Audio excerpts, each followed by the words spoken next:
കൊടുത്തതിന്റെ പേരിൽ അവൻ കാമുകിയുടെ മുന്നിൽ നാണം കിട്ടു നിന്നു, അതും എല്ലാവരുടെയും മുന്നിൽ വെച്ച്. അവൾ ജീവിതത്തിൽ ഒരിക്കലും മറക്കാത്ത ഒരു സർപ്രൈസുമായിട്ടായിരുന്നു അവൻ ബർത്ത്ഡേ പാർട്ടിക്ക് വന്നത്. അഭിനവ് ഒരു സാധാരണ ഡെലിവറി ബോയ് അല്ലെന്നും അവൻ ഒരു വലിയ പണക്കാരനാണെന്നുമുള്ള സത്യം തുറന്നു പറയാനിരിക്കുകയായിരുന്നു. പക്ഷെ അതിനു മുൻപ് എല്ലാ പ്ലാനും തകിടം മറിഞ്ഞു. വൈഷ്ണവി, ഇന്ന് നിന്റെ ബർത്ത്ഡേക്ക് നീ ഒരിക്കലും മറക്കാത്ത സർപ്രൈസ് ആയിട്ടാണ് ഞാൻ വരാൻ പോകുന്നത്. ബർത്ത്ഡേ ദിവസമെങ്കിലും നിനക്ക് നേരത്തെ വന്നൂടെ? ഞാൻ പറഞ്ഞില്ലേ നിനക്കൊരു സർപ്രൈസ് ആയിട്ടാണ് വന്നിരിക്കുന്നതെന്ന്. അഭിനവ് ഒരു സാധാരണ ഡെലിവറി ബോയ് അല്ലെന്നുള്ള സത്യം അവളെ ബോധ്യപ്പെടുത്താൻ സമയമായി എന്ന് അഭിനവ് കരുതി. 18 വർഷങ്ങൾക്ക് മുൻപ് ഒരു മഴയുള്ള രാത്രിയായിരുന്നു അഭിനവിനെല്ലാം നഷ്ടപ്പെട്ടത്. രാജ്യത്തെ തന്നെ ഏറ്റവും വലിയ മാഫിയ ഗ്രൂപ്പ് തലവനായിരുന്നു സഞ്ജയ് രജപുത്ര. സഞ്ജയ് രജപുത്രയുടെ ഏക മകനായിരുന്നു അഭിനവ്. പക്ഷേ തന്റെ ശത്രുക്കൾ തന്റെ മകനെ വകവരുത്തും എന്ന് കരുതി സഞ്ജയ് രജപുത്ര അഭിനവിനെ തന്റെ ബിസിനസ് ലോകത്ത് നിന്ന് അകറ്റി നിർത്തിയിരുന്നു. താൻ ഇത്ര വലിയ മാഫിയ ഗ്രൂപ്പിലെ നേതാവായ സഞ്ജയ് രജപുത്രയുടെ മകനാണെന്നുള്ള സത്യം ആരോടും പറയരുതെന്ന് അവന്റെ അച്ഛൻ അവനെ താക്കീത് ചെയ്തിരുന്നു. അതെല്ലാം മറന്നാണ് അവൻ അവന്റെ കാമുകിയോട് സത്യം തുറന്നു പറയാൻ തീരുമാനിച്ചത്. പക്ഷേ അത് പറയും മുൻപ് തന്നെ അവളുടെ യഥാർത്ഥ സ്വഭാവം പുറത്തായി. എല്ലാവർക്കും ഞാൻ എന്റെ ബോയ് ഫ്രണ്ടിനെ പരിചയപ്പെടുത്താൻ പോവാ. ആൾക്കൂട്ടത്തിൽ നിൽക്കുന്ന അഭിനവ് പെട്ടെന്ന് തന്നെയാണ് സ്റ്റേജിൽ വിളിക്കുന്നതെന്ന് കരുതി അങ്ങോട്ടേക്ക് നടന്നു കയറിയപ്പോൾ അവൻ നിൽക്കേണ്ട സ്ഥാനത്ത് മറ്റൊരുവൻ കയറി നിന്നു. ദേവൻ എന്നായിരുന്നു അവന്റെ പേര്. പണത്തിന്റെ കാര്യം നോക്കുകയാണെങ്കിൽ ദേവനെ ഇട്ടുമൂടാനുള്ള പണം അഭിനവിന്റെ കയ്യിലുണ്ട്. എന്നാൽ വൈഷ്ണവി കരുതിയിരിക്കുന്നത് ദേവനാണ് അഭിനവിനേക്കാൾ പണക്കാരൻ എന്നാണ്. താൻ ഇത്രയും വലിയ പണക്കാരനാണെന്നുള്ള സത്യം അവളോട് തുറന്നു പറയാൻ പോയപ്പോഴായിരുന്നു അവളുടെ ചതി അവന് മനസ്സിലായത്. അഭിനവ്, നീ എന്തിനാ വിഷമിക്കുന്നത്? നീ അവളെ കല്യാണം കഴിക്കുന്നതിന് മുമ്പ് തന്നെ അവളുടെ ചതി നിനക്ക് മനസ്സിലായല്ലോ. പണത്തിന് വേണ്ടി മാത്രം ഒരാളെ പ്രണയിക്കുന്ന ഒരാളെയാണോ നിനക്ക് വേണ്ടത്? അവൾ പോകുന്നെങ്കിൽ പോട്രാ. എന്തായാലും ഇത്രയൊക്കെ ആയതല്ലേ. എന്നെ ചതിച്ചിട്ട് അവൾ അങ്ങനെ അങ്ങ് പോകണ്ട. അവൾക്കൊരു ചെറിയ പണിയെങ്കിലും കൊടുക്കണ്ട.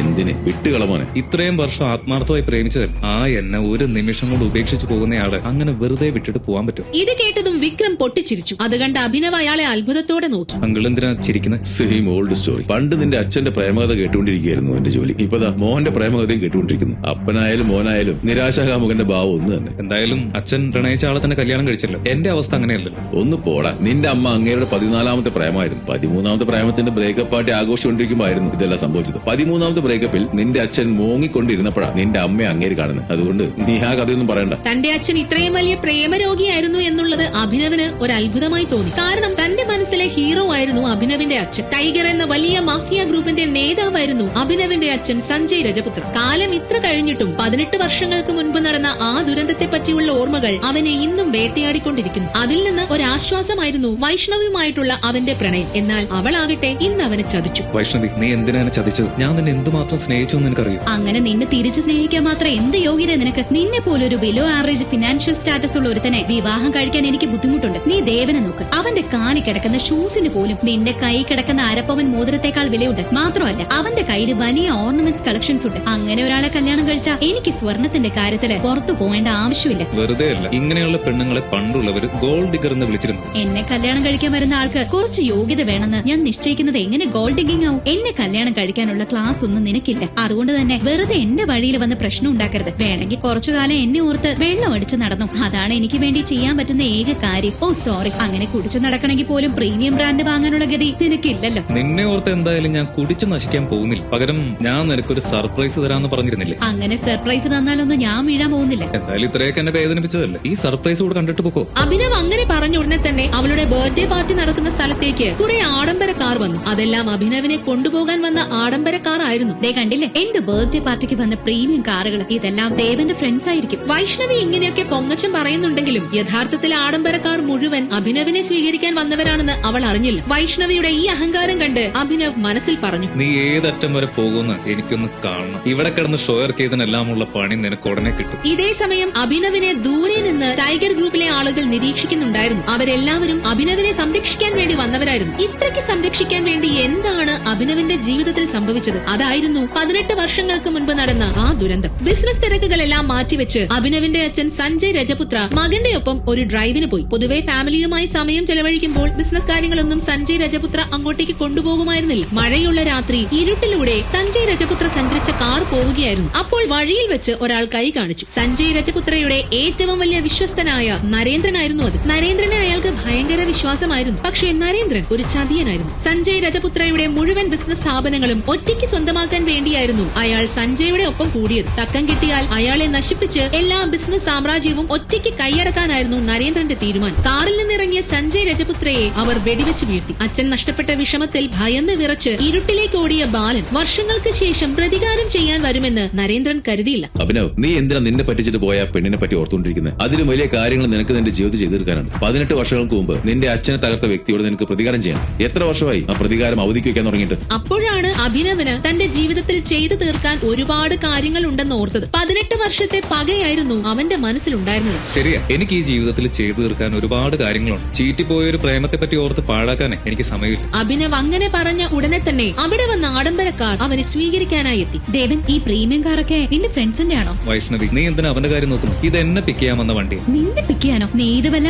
സ്കൂൾ കുട്ടികളോട് പറ. ഒരു ഓട്ടോറിക്ഷ പിടിക്കാനുള്ള ഗതി പോലും ഇല്ലാത്തവനാ ഈ പ്രീമിയം കാറിൽ കയറി പോകുന്നത്. ഈ വണ്ടിയുടെ ഡ്രൈവിംഗ് സീറ്റിൽ ഇരിക്കാൻ പോലും നിനക്ക് യോഗ്യതയില്ല. അതെ, അഭിനവിന് ഈ വണ്ടിയുടെ ഡ്രൈവിംഗ് സീറ്റിൽ ഇരിക്കാൻ പോലും യോഗ്യതയില്ല. കാരണം ഞങ്ങളുടെ ബോസ് ഡ്രൈവിംഗ് സീറ്റിലല്ല ഇരിക്കുന്നത്, ബാക്ക് സീറ്റിലാണ്. ഇത്രയും പറഞ്ഞ ശേഷം വിക്രം പ്രീമിയം കാറിന്റെ ബാക്ക് ഡോർ തുറന്നു. അഭിനവ് ആ കാറിന്റെ ഉള്ളിലേക്ക് കയറി. നീ പറഞ്ഞത് ശരിയാ, ഡ്രൈവിംഗ് സീറ്റിൽ ഇരിക്കാൻ എനിക്ക് യോഗ്യതയില്ല. അതിന് ഞാൻ ശമ്പളം കൊടുക്കുന്ന ഡ്രൈവേഴ്സ് ഉണ്ട്. അഭിനവ്, ഞാൻ നിന്നെ വെറുതെ പ്രാങ്ക് ചെയ്തതല്ലേ? എങ്ങനെയുണ്ട് എന്റെ പ്രാങ്ക്? ഓ, പ്രാങ്ക് ആയിരുന്നു. എന്നാ ഞാൻ മറ്റൊരു പ്രാങ്ക് പറയട്ടെ. ഞാൻ നിന്നെ ഇത്രയും കാലം സ്നേഹിക്കുന്നത് പോലെ അഭിനയിച്ചതാണ് ഞാൻ നിന്നോട് ചെയ്ത പ്രാങ്ക്. എന്നേക്കാൾ വലിയ പണക്കാരനെ കിട്ടിയെന്ന് പറഞ്ഞ് എന്നെ ഉപേക്ഷിച്ച് പോയതല്ലേ? പണത്തേക്കാൾ വലുതല്ലേ അഭിനവ് സ്നേഹം?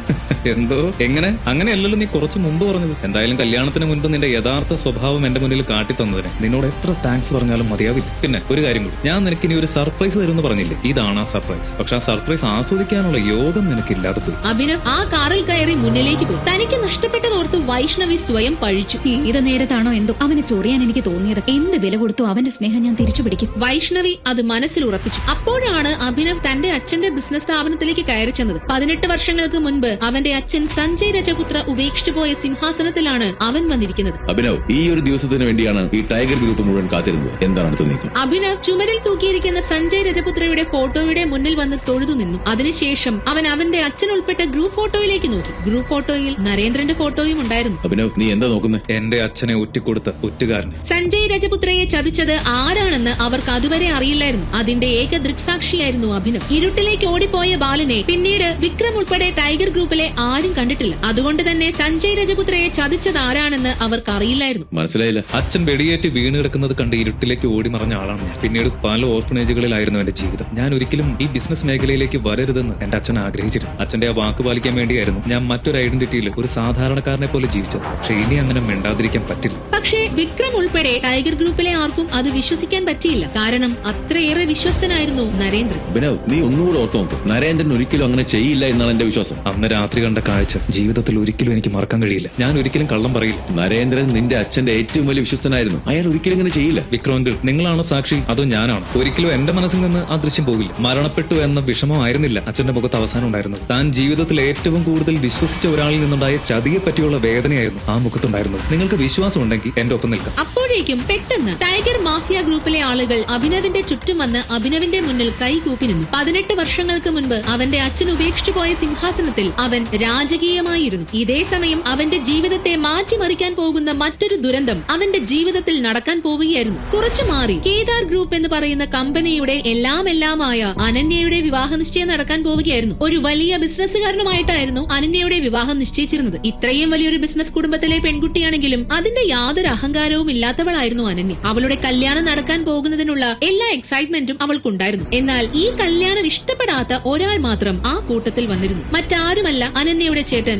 സൗരവായിരുന്നു. ഇത്രയും വലിയൊരു ബിസിനസ്സുകാരനുമായി സ്വന്തം സഹോദരിയുടെ കല്യാണം നടന്നു കഴിഞ്ഞാൽ പിന്നെ സൗരവിന് ആ കുടുംബത്തിലെ യാതൊരു വിലയും ഉണ്ടാവില്ലെന്ന് അയാൾ കണക്കുകൂട്ടി. അതുകൊണ്ട് ആ കല്യാണം എങ്ങനെയെങ്കിലും മുടക്കണമെന്ന് അയാൾ തീരുമാനിച്ചു. ഇതേ സമയം അഭിനവിന്റെ ടൈഗർ ഗ്രൂപ്പിൽ വലിയൊരു പാർട്ടി നടക്കുകയായിരുന്നു. പാർട്ടി നടന്ന ശേഷം അഭിനവ് ഒരു കായൽ തീരത്ത് വന്നു നിന്നു. നീ എന്താ ഇവിടെ വന്നത്? ഇന്നു മുതൽ എനിക്ക് ഈ നിമിഷങ്ങളെല്ലാം നഷ്ടപ്പെടാൻ പോകും. ഇത്രയും നാൾ ഞാൻ സാധാരണ ഒരു ഡെലിവറി ബോയ് മാത്രമായിരുന്നു. എന്നാൽ നാളെ മുതൽ എന്റെ ജീവിതത്തിലെ ഉത്തരവാദിത്തങ്ങൾ കൂടുകയാണ്. ഡെലിവറി ബോയ് ആയിരിക്കുമ്പോൾ രാവിലെ എഴുന്നേൽക്കണം, ഓഫീസിൽ പോകണം, തന്ന ലിസ്റ്റ് അനുസരിച്ച് ഡെലിവറി നടത്തണം. ഇതിന്റെ ഗ്യാപ്പിൽ കാമുകയെ ഫോൺ വിളിക്കണം. അതിനപ്പുറത്തേക്ക് ഒരു ചിന്തയും എന്റെ മനസ്സിലുണ്ടായിരുന്നില്ല. അതെല്ലാം ഇന്നൊരു രാത്രി കൊണ്ട് നഷ്ടപ്പെടാൻ പോകും. ഇത് മുഴുത്ത വട്ട്. അതെ വിക്രമങ്കിൾ, നല്ല ഒന്നാന്തരം വട്ട്. ഒരു സാധാരണക്കാരനായി ഈ തെരുവിൽ കറങ്ങി നടന്ന എന്റെ ജീവിതം ഇന്നു മുതൽ മാറാൻ പോകും. അവസാനത്തെ ദിവസം ഞാൻ ശരിക്കും ആസ്വദിച്ചോട്ടെ. പക്ഷെ നീ ഒറ്റയ്ക്ക് അങ്കിൾ പോ, ഞാൻ നാളെ വരാം. അഭിനവ് വിക്രമങ്കിളിനെ പറഞ്ഞുവിട്ട ശേഷം ആ കായൽ തീരത്ത് നിന്ന് തന്റെ കഴിഞ്ഞുപോയ ഓർമ്മകളെ പറ്റി ചിന്തിക്കുകയായിരുന്നു. അപ്പോഴേക്കും അനന്യയുടെ വിവാഹ നിശ്ചയത്തിന് വേണ്ടി ചില സാധനങ്ങൾ വാങ്ങാനായി സൗരവ് സ്ട്രീറ്റിലെത്തി. മദ്യപിച്ച് ബോധമില്ലാതെ കിടക്കുന്ന അഭിനവിനെ അവൻ കണ്ടു. അഭിനവിനെ സൗരവ് തന്റെ കാറിൽ കയറ്റി. വിക്രമങ്കിൾ പറഞ്ഞുവിട്ട തന്റെ അനുയായികളാണെന്ന് അഭിനവ് തെറ്റിദ്ധരിച്ചു. അപ്പോഴേക്കും അഭിനവ് കുടിച്ചു ബോധമില്ലാത്ത അവസ്ഥയിലായി കഴിഞ്ഞു. സൗരവ് അഭിനവിനെ അവന്റെ സഹോദരിയുടെ വിവാഹം നടക്കുന്ന സ്ഥലത്തേക്ക് കൊണ്ടുവന്നു. അതിനുശേഷം അനന്യ ഉറങ്ങുന്ന മുറിയിലേക്ക് ബെഡിലേക്ക് അവനെ കൊണ്ട് കിടത്തി. പിറ്റേ ദിവസം രാവിലെ ആയപ്പോൾ വിക്രം അഭിനവിനെ അന്വേഷിച്ചിറങ്ങി. അവനെ വിളിച്ചിട്ട് ഫോണിൽ കിട്ടുന്നില്ലല്ലോ. ഇനി അവൻ എന്തെങ്കിലും സംഭവിച്ചു? ഈ സമയം വിക്രമിന് നരേന്ദ്രന്റെ കോൾ വന്നു. പക്ഷെ വിക്രം ഫോൺ എടുത്തില്ല. നരേന്ദ്രൻ എന്തിനാ എന്നെ വിളിക്കുന്നത്? അവൻ ചതിച്ച കാര്യം നമ്മൾ അറിഞ്ഞെന്ന് സംശയമാണ്. അതോ നരേന്ദ്രൻ അഭിനവിനെ ബന്ദിയാക്കിയോ? വിക്രം ഇങ്ങനെ സംശയിച്ചുകൊണ്ടിരുന്നപ്പോൾ പെട്ടെന്ന് ബ്ലൂ ഡയമണ്ട് ഹോട്ടലിൽ നിന്ന് ഒരു ഫോൺ കോൾ വന്നു. ഫോണിൽ സംസാരിക്കുന്നത് കേട്ട് വിക്രം ഒരു നിമിഷം ഞെട്ടി. വിക്രം ഉടനെ തന്നെ ബ്ലൂ ഡയമണ്ട് ഹോട്ടലിലേക്ക് പോയി. ബ്ലൂ ഡയമണ്ട് ഹോട്ടലിൽ വെച്ചായിരുന്നു അനന്യയുടെ കല്യാണം നിശ്ചയിച്ചിരുന്നത്. ഉറക്കത്തിൽ നിന്ന് അവൾ എഴുന്നേറ്റപ്പോൾ തന്റെ ഒപ്പം തികച്ചും അപരിചിതനായ ഒരു വ്യക്തി ഇരിക്കുന്നത് കണ്ടു. അവൾ ഞെട്ടി ഉറക്കെ വിളിച്ചു. അപ്പോഴേക്കും അനന്യയുടെ ബന്ധുക്കൾ എല്ലാവരും വാതിലിൽ വന്നു മുട്ടി. ഇത് കേട്ടതും അഭിനവ് ഞെട്ടി ഉണർന്നു. പെട്ടെന്ന് മുന്നിൽ കരഞ്ഞു നിലവിളിച്ചു നിൽക്കുന്ന പെൺകുട്ടിയെ കണ്ട് താൻ ചതിക്കപ്പെട്ടിരിക്കുകയാണെന്ന് അഭിനവിന് മനസ്സിലായി. ചുമരിലേക്ക് നോക്കിയപ്പോൾ കല്യാണ നിശ്ചയത്തിന് ഒരുക്കിയിരിക്കുന്ന വസ്ത്രം അയാൾ കണ്ടു. കല്യാണം നിശ്ചയിച്ച ഒരു പെൺകുട്ടിയുടെ ജീവിതം താൻ കാരണം നശിച്ചു പോയതിന്റെ കുറ്റബോധം അയാളുടെ മുഖത്തുണ്ടായിരുന്നു. തന്റെ സഹോദരി ഒരു മോശപ്പെട്ട സ്ത്രീയാണെന്ന് ചിത്രീകരിക്കാൻ വേണ്ടിയായിരുന്നു സൗരവ് ഇങ്ങനെ ചെയ്തത്. ട്രസ്റ്റ് മീ, ഞാൻ നിങ്ങളെ ഉപദ്രവിക്കാൻ വന്നതല്ല. ഈ മുറിയിൽ ഞാൻ എങ്ങനെ വന്നു എന്ന് പോലും എനിക്കറിയില്ല. എന്തായാലും നിങ്ങൾക്ക് ഒരു ദോഷം സംഭവിക്കില്ല. ഈ പ്രശ്നത്തിൽ നിന്ന് ഞാൻ നിങ്ങളെ രക്ഷപ്പെടുത്താം. അഭിനവ് ഇങ്ങനെ പറഞ്ഞു തീർന്ന ഉടനെ സൗരവ് ആ വാതിൽ തല്ലിപ്പൊട്ടിച്ചു. അനന്യയുടെ ബന്ധുക്കൾ ഉൾപ്പെടെ അകത്തു വന്ന് എല്ലാവരും ആ കാഴ്ച കണ്ട് ഞെട്ടി. അഭിനവ് എങ്ങനെയാണ് സൗരവിന്റെ ട്രാപ്പിൽ നിന്ന് അനന്യയെ രക്ഷിച്ചത്? എന്ത് മുജ്ജന്മ ബന്ധമായിരുന്നു അനന്യയും അഭിനവും തമ്മിൽ ഉണ്ടായിരുന്നത്? ഉള്ള കാലം മുഴുവൻ വെറും ദരിദ്രവാസിയായ ഒരുത്തന്റെ കൂടെ കിടക്ക പങ്കിടേണ്ടി വരുമെന്ന് അറിഞ്ഞ സുന്ദരിയായ അനന്യ ഞെട്ടി വിറങ്ങലിച്ചു നിന്നു. ഇല്ല, ഞാനിത് സമ്മതിക്കില്ല. ഇവൻ എന്റെ ആരുമല്ല. ഇന്നു മുതൽ നീ എന്റെ ഭാര്യയാണ്, ഞാൻ നിന്റെ ഭർത്താവ്. അത് നീ മാത്രം തീരുമാനിച്ചാ മതിയോ? എന്റെ സമ്മതില്ലാതെ നിനക്ക് എന്നെ കല്യാണം കഴിക്കാൻ കഴിയുമെന്ന് നിനക്ക് തോന്നുന്നുണ്ടോ? അനന്യ പൊട്ടിത്തെറിച്ചുകൊണ്ട് അഭിയോട് ചോദിച്ചു. ഇന്നൊരൊറ്റ രാത്രി മാത്രമേ അവളുടെ മുന്നിലുള്ളൂ. അതിനുള്ളിൽ എന്തെങ്കിലും ചെയ്തില്ലെങ്കിൽ തന്റെ ജീവിതം അവസാനിക്കുമെന്ന് അവൾ തിരിച്ചറിഞ്ഞു. പക്ഷേ അഭിയുടെ മറുപടി അവളെ കൂടുതൽ ഭയപ്പെടുത്തി. ഞാനാണോ കുറച്ചു മുമ്പ് എല്ലാം തീരുമാനിച്ചുറപ്പിച്ച് ഈ മുറി വിട്ടു പോയത്? ഞാനാണോ തോക്കിന്റെ മുന്നിൽ നിർത്തി ഭയപ്പെടുത്തി ആ കടലാസ് നിന്റെ സൈൻ വാങ്ങിയത്? ഇന്ന് രാത്രി മന്ത്രിമാരുടെയും കേരളത്തിലെ തന്നെ എണ്ണം പറഞ്ഞ കോടീശ്വരന്മാരുടെയും മുന്നിൽ വെച്ച് നിന്റെ ഭർത്താവായി എന്നെ പരിചയപ്പെടുത്താൻ പോകുന്നത് ഞാനാണോ? അഭിയുടെ ചോദ്യങ്ങൾ കേട്ട് അനന്യ വിറങ്ങലിച്ചു നിന്നു. വെറും ഒരു രാത്രിയിലെ ബന്ധം മാത്രമുള്ള ഒരു അപരിചിതന്റെ ഭാര്യയാകാൻ പോവുകയാണ് ഇന്ന് രാത്രി അവൾ. അത് തീരുമാനിച്ചതാകട്ടെ അവളുടെ മുത്തച്ഛൻ ഹരിദേവ വർമ്മ എന്ന കോടീശ്വരനായ ബിസിനസ് മാഗ്നറ്റ്. നിങ്ങൾ എന്നെ രക്ഷിക്കണം. എനിക്ക് ഈ വിവാഹത്തിന് സമ്മതിക്കാൻ കഴിയില്ല. ഞാൻ വേറൊരാളുമായിട്ട് പ്രണയത്തിലാണ്. എന്നെ ചതിയിൽപ്പെടുത്താൻ നിങ്ങൾക്ക് ആരാ പണം തന്നെ പറ. കുട്ടി, എനിക്കറിയില്ല ഞാൻ എങ്ങനെ ഇവിടെ എത്തിയെന്ന്. ഇന്നലെ രാത്രി എന്റെ കാമുക എന്നെ ചതിച്ച് വേറൊരുത്തന്റെ കൂടെ കിടക്കാൻ പോയ സങ്കടത്തിൽ കുടിച്ച് ബോധമില്ലാതെ ബാറിൽ നിന്നും ഇറങ്ങി ഞാൻ ഉറക്കം എണ്ണീറ്റത് നിന്റെ കൂടെ ഈ കട്ടിലാണ്. എന്റെ പേര് അഭിനവ്. ഞാൻ ഒരു ഫുഡ് ഡെലിവറി ബോയ് ആണ്. അഭിനവ് പറഞ്ഞത് കേട്ട് അനന്യ ഒന്നുകൂടി ഞെട്ടി. വെറും ഒരു ഫുഡ് ഡെലിവറി ബോയായ ഒരു ദരിദ്രൻ തന്റെ ഭർത്താവാകാൻ പോകുന്നത് അവൾക്ക് ആലോചിക്കാൻ കൂടി പറ്റിയില്ല. നീ ഇപ്പൊ തന്നെ ഈ നഗരം വിടണം. നിനക്ക് എത്ര കാശ് വേണമെങ്കിലും ഞാൻ തരാം. ഈ നിമിഷം നീ ഈ കൊച്ചി വിട്ടു പോയാൽ നമ്മുടെ കല്യാണം നടക്കില്ല. എവിടെയെങ്കിലും പോയി നിനക്ക് സുഖമായിട്ട് ജീവിക്കാനുള്ള പണം ഞാൻ തരാം. പ്ലീസ്. ഞാൻ പോകാം. തന്റെ ജീവിതം ഞാൻ കാരണം അപകടത്തിലാകാൻ ഞാൻ സമ്മതിക്കില്ല. അഭിവേഗം തന്നെ തന്റെ പാന്റും ഷർട്ടും ഇട്ട് പോകാൻ ഒരുങ്ങിയതും ഹരിദേവ വർമ്മയുടെ ഗുണ്ടകൾ വന്ന് അവന് ബലമായി പിടിച്ചുകൊണ്ടുപോയി. അവരുടെ കല്യാണം കഴിഞ്ഞതിന് ശേഷമേ ഇനി അഭിയെ വിടുള്ളൂ എന്ന് അവർ പറഞ്ഞത് കേട്ട് എന്ത് ചെയ്യണമെന്നറിയാതെ അനന്യ തളർന്നിരുന്നു. എന്താണ് അനന്യയുടെ ജീവിതത്തിൽ സംഭവിച്ചത്? ആരാണ് ഹോട്ടലിലെ അനന്യയുടെ കിടപ്പുമുറിയിൽ അഭിയെ നഗ്നനായി കിടത്തിയത്? കൊച്ചുമകളുടെ വഴിവിട്ട ജീവിതം കണ്ട മുത്തച്ഛൻ പക്ഷെ എന്തിനാണ് സത്യം അന്വേഷിക്കുക പോലും ചെയ്യാതെ അവളെ അവനെ കൊണ്ട് തന്നെ കല്യാണം കഴിപ്പിക്കാൻ ഒരുങ്ങിയത്? അറിയാൻ തുടർന്നും കേൾക്കൂ. കൊച്ചിയിലെ ഒരു അനാഥ മന്ദിരത്തിൽ കഴിഞ്ഞ അഭിനവ് ഫുഡ് ഡെലിവറി ചെയ്താണ് ജീവിച്ചിരുന്നത്. അവന്റെ 5-ാം വയസ്സിൽ തന്റെ കൺമുന്നിൽ വെച്ച് അഭിയുടെ അച്ഛനെ അക്രമികൾ കൊന്നു. കുഞ്ഞഭിനവിന് അപ്പോൾ അറിയില്ലായിരുന്നു തന്റെ അച്ഛൻ കോടികൾ വിലമതിക്കുന്ന ഒരു സാമ്രാജ്യത്തിന്റെ അവകാശിയായിരുന്നു എന്ന്. മരിക്കുന്നതിന് തൊട്ടു മുൻപ് അച്ഛൻ അവന് കൊടുത്ത ഒരു മോതിരം മാത്രമാണ് അവന് അച്ഛന്റെ ഒരേ ഒരു ഓർമ്മ. കാമുകിയായ വൈഷ്ണവി അവന്റെ ദാരിദ്ര്യം കണ്ട് അവനെ വിട്ട് കൂട്ടുകാരനായ ദേവന്റെ കൂടെ പോയ രാത്രി അടുത്ത് കണ്ട ബാറിൽ കയറി ബോധം മറയും വരെ അഭി കള്ളു കുടിച്ചു. ബോധം പോയ അവനെ ആരോ ഒരാളെടുത്ത് കോടീശ്വരിയും ബിസിനസ്സുകാരിയുമായ അനന്യയുടെ ബെഡ്റൂമിൽ കൊണ്ടുകിടത്തി. അനന്യയുടെ സഹോദരനായ സൗരവ് മേനോൻ തന്നെയായിരുന്നു അത് ചെയ്തത്. മുത്തച്ഛൻ ഹരിദേവ മേനോൻ തന്റെ സ്വത്തുക്കൾ അനന്യയുടെ പേരിൽ എഴുതി വെക്കുന്നത് തടയാനാണ് സൗരവ് സ്വന്തം കൂടപ്പിറപ്പിനെ ചതിച്ചത്. അങ്ങനെ അനന്യ ഒരു മോശം പെണ്ണാണ് എന്ന് വിശ്വസിച്ച് ഹരിദേവ മേനോൻ തന്റെ മാനം രക്ഷിക്കാൻ അഭിയെ കൊണ്ട് തന്നെ അനന്യയെ കല്യാണം കഴിപ്പിച്ചു. പക്ഷേ അനന്യ ഒരിക്കലും അഭിയെ അംഗീകരിക്കാൻ തയ്യാറായിരുന്നില്ല. അവൾ അവസരം കിട്ടുമ്പോഴൊക്കെ അഭിയെ അപമാനിക്കും. എന്നെ ചതിക്കാൻ കൂട്ടുനിന്നതിന്റെ പ്രതിഫലമായി നിനക്ക് ഇത്രയും വലിയ വീട്ടിലെ താമസവും ഭക്ഷണവും ഒക്കെ കിട്ടിയല്ലേ? ഡാ, നീ നോക്കിക്കോ. എല്ലാ രഹസ്യവും ഒരിക്കൽ പുറത്തു വരും. അതുവരെ ഇവിടുത്തെ അടുക്കളയിൽ ഒരു എച്ചിൽ പട്ടിയെ നീ ഇവിടെ കഴിയും. സത്യം പുറത്തു വരുന്ന അന്ന് നിന്നെ ഞാൻ തെരുവിലേക്ക് തല്ലിയിറക്കും. ഞാൻ ആരെയും ചതിച്ചിട്ടില്ല അനന്യ. എത്ര പ്രാവശ്യം നിന്നോട് ഞാൻ പറഞ്ഞതല്ല. നിന്നെ കൊടുക്കാൻ എന്നെ ആരോ കരുവാക്കിയതാണ്. അത് ആരാണെന്ന് കണ്ടെത്തുന്നത് വരെ എനിക്ക് വിശ്രമമില്ല. അന്ന് രാത്രി പതിവില്ലാതെ അഭി എങ്ങോട്ടേക്കോ പോകാൻ ഒരുങ്ങിയതായിരുന്നു. അത് കണ്ട് അനന്യ ദേഷ്യപ്പെട്ടു. എങ്ങോട്ടേക്കാ ഈ രാത്രി? എനിക്കൊരു മീറ്റിംഗ് ഉണ്ട് അനന്യ. ഞാൻ അവിടം വരെ പോകെ. എന്നെ ഒരു സ്ഥലം വരെ ഡ്രോപ്പ് ചെയ്തിട്ട് എങ്ങോട്ടേക്കാണെന്ന് വെച്ചാ പൊയ്ക്കോ. എന്താ? അധികാര ഭാവത്തിലുള്ള അവളുടെ സംസാരം കേട്ടപ്പോൾ അഭിക്കുള്ളിൽ ദേഷ്യം വന്നുവെങ്കിലും അവൻ അത് പുറത്തു കാട്ടാതെ കാർ എടുത്തുകൊണ്ട് വന്നു. അഭി അനന്യയെ അവളുടെ ഫ്രണ്ടായ റോഷ്നി ജിഷ്ണയുടെ വീട്ടിൽ കൊണ്ടു ചെന്നാക്കി. കാർ ഇവിടെ വെച്ചിട്ട് നീ ഒരു ഓട്ടോ പിടിച്ചു പോയിക്കോ, എനിക്ക് ചിലപ്പോ ആവശ്യം വരും. കാശ് വല്ലതും വേണോ? അനന്യ പറഞ്ഞത് കേട്ട് അഭി വേണ്ട എന്ന് പറഞ്ഞു നടന്നു. അനന്യ അവനെ പുച്ഛത്തോടെ നോക്കി. കുറച്ചു ദൂരം നടന്ന അഭി അനന്യയുടെ കണ്ണിൽ നിന്നും മറിഞ്ഞതും ഒരു ആഡംബരക്കാർ അവന്റെ അടുത്തേക്ക് വന്നു നിർത്തി. അതിൽ നിന്നും ഒരാൾ പുറത്തിറങ്ങി. ടൈഗർ, നമുക്ക് പോകാൻ സമയമായി. സതീഷ് അഭിയെ ടൈഗർ എന്ന് വിളിച്ചതും അവൻ പോക്കറ്റിലുണ്ടായിരുന്ന തന്റെ അച്ഛന്റെ മോതിരം എടുത്തണഞ്ഞു. എന്നിട്ട് കാറിന്റെ ഡിക്കിയിൽ നിന്നും വില കൂടിയ കോട്ടും സ്യൂട്ടും അണിഞ്ഞ് അഭി കാറിൽ കയറിയിരുന്നു. ആരാണ് ആ കാറിൽ വന്നയാൾ? അഭിക്ക് എങ്ങനെ ഇത്രയും വില കൂടിയ കാറും വസ്ത്രങ്ങളും കിട്ടി? അയാൾ എന്തിനാണ് അവനെ ടൈഗർ എന്ന് വിളിച്ചത്? അവർ നേരെ പോയത് കോടീശ്വരന്മാർ മാത്രം പങ്കെടുക്കുന്ന ഒരു ഓപ്ഷൻ നടക്കുന്ന ഹോട്ടലിലേക്കായിരുന്നു. അവിടെ ലേലം ആരംഭിക്കാനുള്ള എല്ലാ തയ്യാറെടുപ്പുകളും തുടങ്ങിയിരുന്നു. അടുത്ത ഓപ്ഷൻ ഐറ്റം അപൂർവവും മനോഹരവുമായ ഒരു ഡയമണ്ട് നെക്ലേസ് ആയിരുന്നു. അത് പണ്ട് രാജാക്കന്മാർ ഉപയോഗിച്ചിരുന്നതാണ്. അതിന്റെ ബിഡ് തന്നെ 10 കോടിയിൽ നിന്നായിരുന്നു തുടങ്ങിയിരുന്നത്. 11 കോടി. അതിസുന്ദരിയായ ഒരു പെണ്ണ് കൈ ഉയർത്തി പറഞ്ഞു. അത് അലീനയായിരുന്നു. ലേലം വിളിക്കുന്ന ആളുടെ ചുണ്ടിൽ ഒരു പുഞ്ചിരി വിടർന്നു. 11 കോടി, മറ്റാരെങ്കിലും ഉണ്ടോ? അയാളുടെ ചോദ്യത്തിന് ആരും മറുപടി പറഞ്ഞില്ല. എല്ലാവരും അലീനയെ ഭയപ്പെട്ടിരുന്നു. അലീന എന്തിലെങ്കിലും കണ്ണുവെച്ചാൽ പിന്നെ ആരും അത് സ്വന്തമാക്കാൻ ശ്രമിക്കാറില്ല. ഒരിക്കൽ ഡേവിഡ് തരകൻ അവളെ തോൽപ്പിച്ച് ഒരു മാല ലേലത്തിൽ പിടിക്കാൻ ശ്രമിച്ചിരുന്നു. അന്നു മുതൽ അലീന തരകന്റെ ജീവന് വേണ്ടി കൊതിക്കുകയാണ്. 12 കോടി. പെട്ടെന്ന് അഭിനവ് പിന്നിൽ നിന്ന് പറഞ്ഞു. ഇത് കേട്ടതും അലീന തിരിഞ്ഞു നോക്കി. അഭിനവ് അവളെ നോക്കി പുഞ്ചിരിച്ചു. എന്നാൽ അലീനയുടെ ഭാഗത്തു നിന്ന് ദേഷ്യത്തോടെയുള്ള ഒരു തുറിച്ചു നോട്ടമാണ് അഭിക്ക് കിട്ടിയത്. ലേലത്തിൽ പങ്കെടുക്കാൻ വന്ന മറ്റാളുകൾ അഭിനവിനെ സംശയത്തോടെ നോക്കി. അഭിയെ ഇതിനു മുൻപ് അവരാരും കണ്ടിട്ടില്ലായിരുന്നു. അലീനയോട് മത്സരിക്കാൻ വന്ന ഇവൻ മണ്ടനാണോ? ഇതുവരെ ഇവനെ ഇവിടെ കണ്ടിട്ടില്ലല്ലോ. ഇതാ കേദാർ ഗ്രൂപ്പിലെ പിച്ചക്കാരനായ മരുമകനല്ലേ? അതെ, അത് തന്നെ. ഇവൻ ഇന്ന് അലീനയുടെ ഗുണ്ടകളുടെ കത്തി കൊടുങ്ങാനാണ് സാധ്യത. അഭിയെ നോക്കിക്കൊണ്ട് ഒരാൾ വിളിച്ചു പറഞ്ഞു. അഭി അയാളെ നോക്കി ഒന്ന് പുഞ്ചിരിക്കുക മാത്രമാണ് ചെയ്തത്. അഭിയും അനന്യയും തമ്മിൽ ലേലത്തിൽ ഒരു മത്സരം തന്നെ നടന്നു. 15 കോടി. 16 കോടി. 20 കോടി. 21 കോടി. അലീന വിളിക്കുന്നതിനേക്കാൾ കൂടുതൽ അഭി വിളിച്ചു. ഒടുവിൽ അലീന 40 കോടിയിൽ എത്തിയതും അഭി 50 കോടിയാക്കി വിളിച്ചു. അത്രയും ആയപ്പോൾ തന്നെ അലീനയുടെ സകല ക്ഷമയും നശിച്ചു. അവൾ ദേഷ്യത്തിൽ എഴുന്നേറ്റ് പോകാൻ ഒരുങ്ങി. ഇവന് ഭ്രാന്താണ്. 50 കോടിക്ക് അഭിനവിന് ലേലം ഉറപ്പിക്കുന്നു.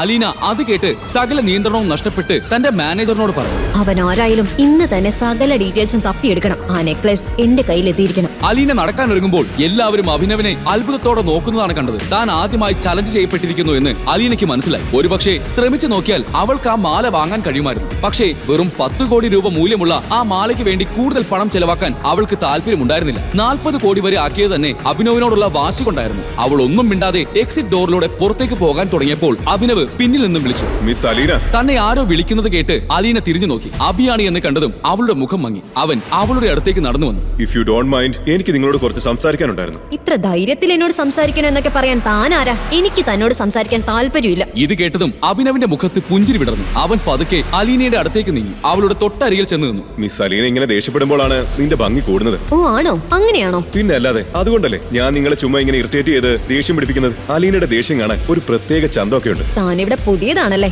അതുകൊണ്ടായിരിക്കും ഇവിടത്തെ നിയമങ്ങളൊന്നും അറിയാതെ എങ്ങനെ സംസാരിക്കുന്നത്. നിനക്ക് ഈ അലീന ആരാണെന്ന് ശരിക്കും മനസ്സിലാക്കി തരാം. സുന്ദരിമാരെ കാണുമ്പോ എന്ത് നിയമം? പ്രത്യേകിച്ച് നിന്നെ പോലുള്ള അതിസുന്ദരിയായ ഒരാളെ. നിയമമൊക്കെ അതിന്റെ വഴിക്ക് കിടക്കും. പറയും പോലെ നമ്മൾ പരിചയപ്പെട്ടില്ലല്ലോ. എന്റെ പേര് അഭിനവ് രജപുത്ര എന്ന് പറഞ്ഞവൻ കൈ നീട്ടി. അലീന ഒരു നിമിഷം അവനെ നോക്കിക്കൊണ്ട് നിന്നു. പിന്നെ അവനെ മൈൻഡ് ചെയ്യാതെ എൻട്രൻസ് ഡോറിലൂടെ പുറത്തേക്ക് കടന്നു. എന്താ മാഡം, എന്തെങ്കിലും പ്രശ്നമുണ്ടോ? ആളുകൾ അടുത്തേക്ക് വന്ന് ചോദിച്ചു. ഇത് കേട്ടതും അഭി വന്ന ആളിനെ ഒന്ന് തറപ്പിച്ചു നോക്കി. അതിനുശേഷം അലീനയുടെ കയ്യിൽ പിടിച്ച് അവളെ തന്റെ നെഞ്ചിലേക്ക് വലിച്ചിട്ടു. അഭിയുടെ ഇത്തരത്തിലുള്ള ഒരു നീക്കം അലീന ഒട്ടും പ്രതീക്ഷിച്ചിട്ടുണ്ടായിരുന്നില്ല. വിടറാ, നീ ആരോടാ കളിക്കുന്നതെന്നോ നിനക്കിനി മനസ്സിലായിട്ടില്ല. എന്റെ ദേഹത്ത് കൈവച്ച ആ കൈ ഞാൻ വെട്ടാറാണ് പതിവ്. അവൾ അലറിക്കൊണ്ട് കുതറി മാറാൻ ശ്രമിച്ചു. മാഫിയക്ക് ഇങ്ങനെ പെൺപുലിക്ക് എന്നെ പെട്ടെന്ന് തിരിച്ചറിയാൻ കഴിയുമെന്ന് ഞാൻ വെറുതെ ചിന്തിച്ചു. എന്നാലും എന്നെ നന്ദു, ഞാൻ ഇങ്ങനെ നിന്റെ മുന്നിൽ വന്ന് നിന്നിട്ടും നിനക്ക് എന്നെ തിരിച്ചറിയാൻ കഴിഞ്ഞില്ലല്ലോ. It's me, your tiger. Abhi അവളുടെ ചെവിയിൽ പതിയെ പറഞ്ഞു. അത് കേട്ടതും അവളുടെ കണ്ണുകൾ മിഴിഞ്ഞ് പരിഭ്രമത്തോടെ അവൾ ഉമിനീരിറക്കി. അഭിനവ്, അഭി, നീയാണോ ടൈഗർ? അലീന അവന്റെ മുഖത്തേക്ക് നോക്കി അത്ഭുതത്തോടെ ചോദിച്ചു. അവളുടെ ഉള്ളിൽ പഴയ ഓർമ്മകൾ നിറഞ്ഞു. അലീനയുടെ യഥാർത്ഥ പേര് നന്ദിത എന്നാണെന്നും നന്ദു എന്നാണ്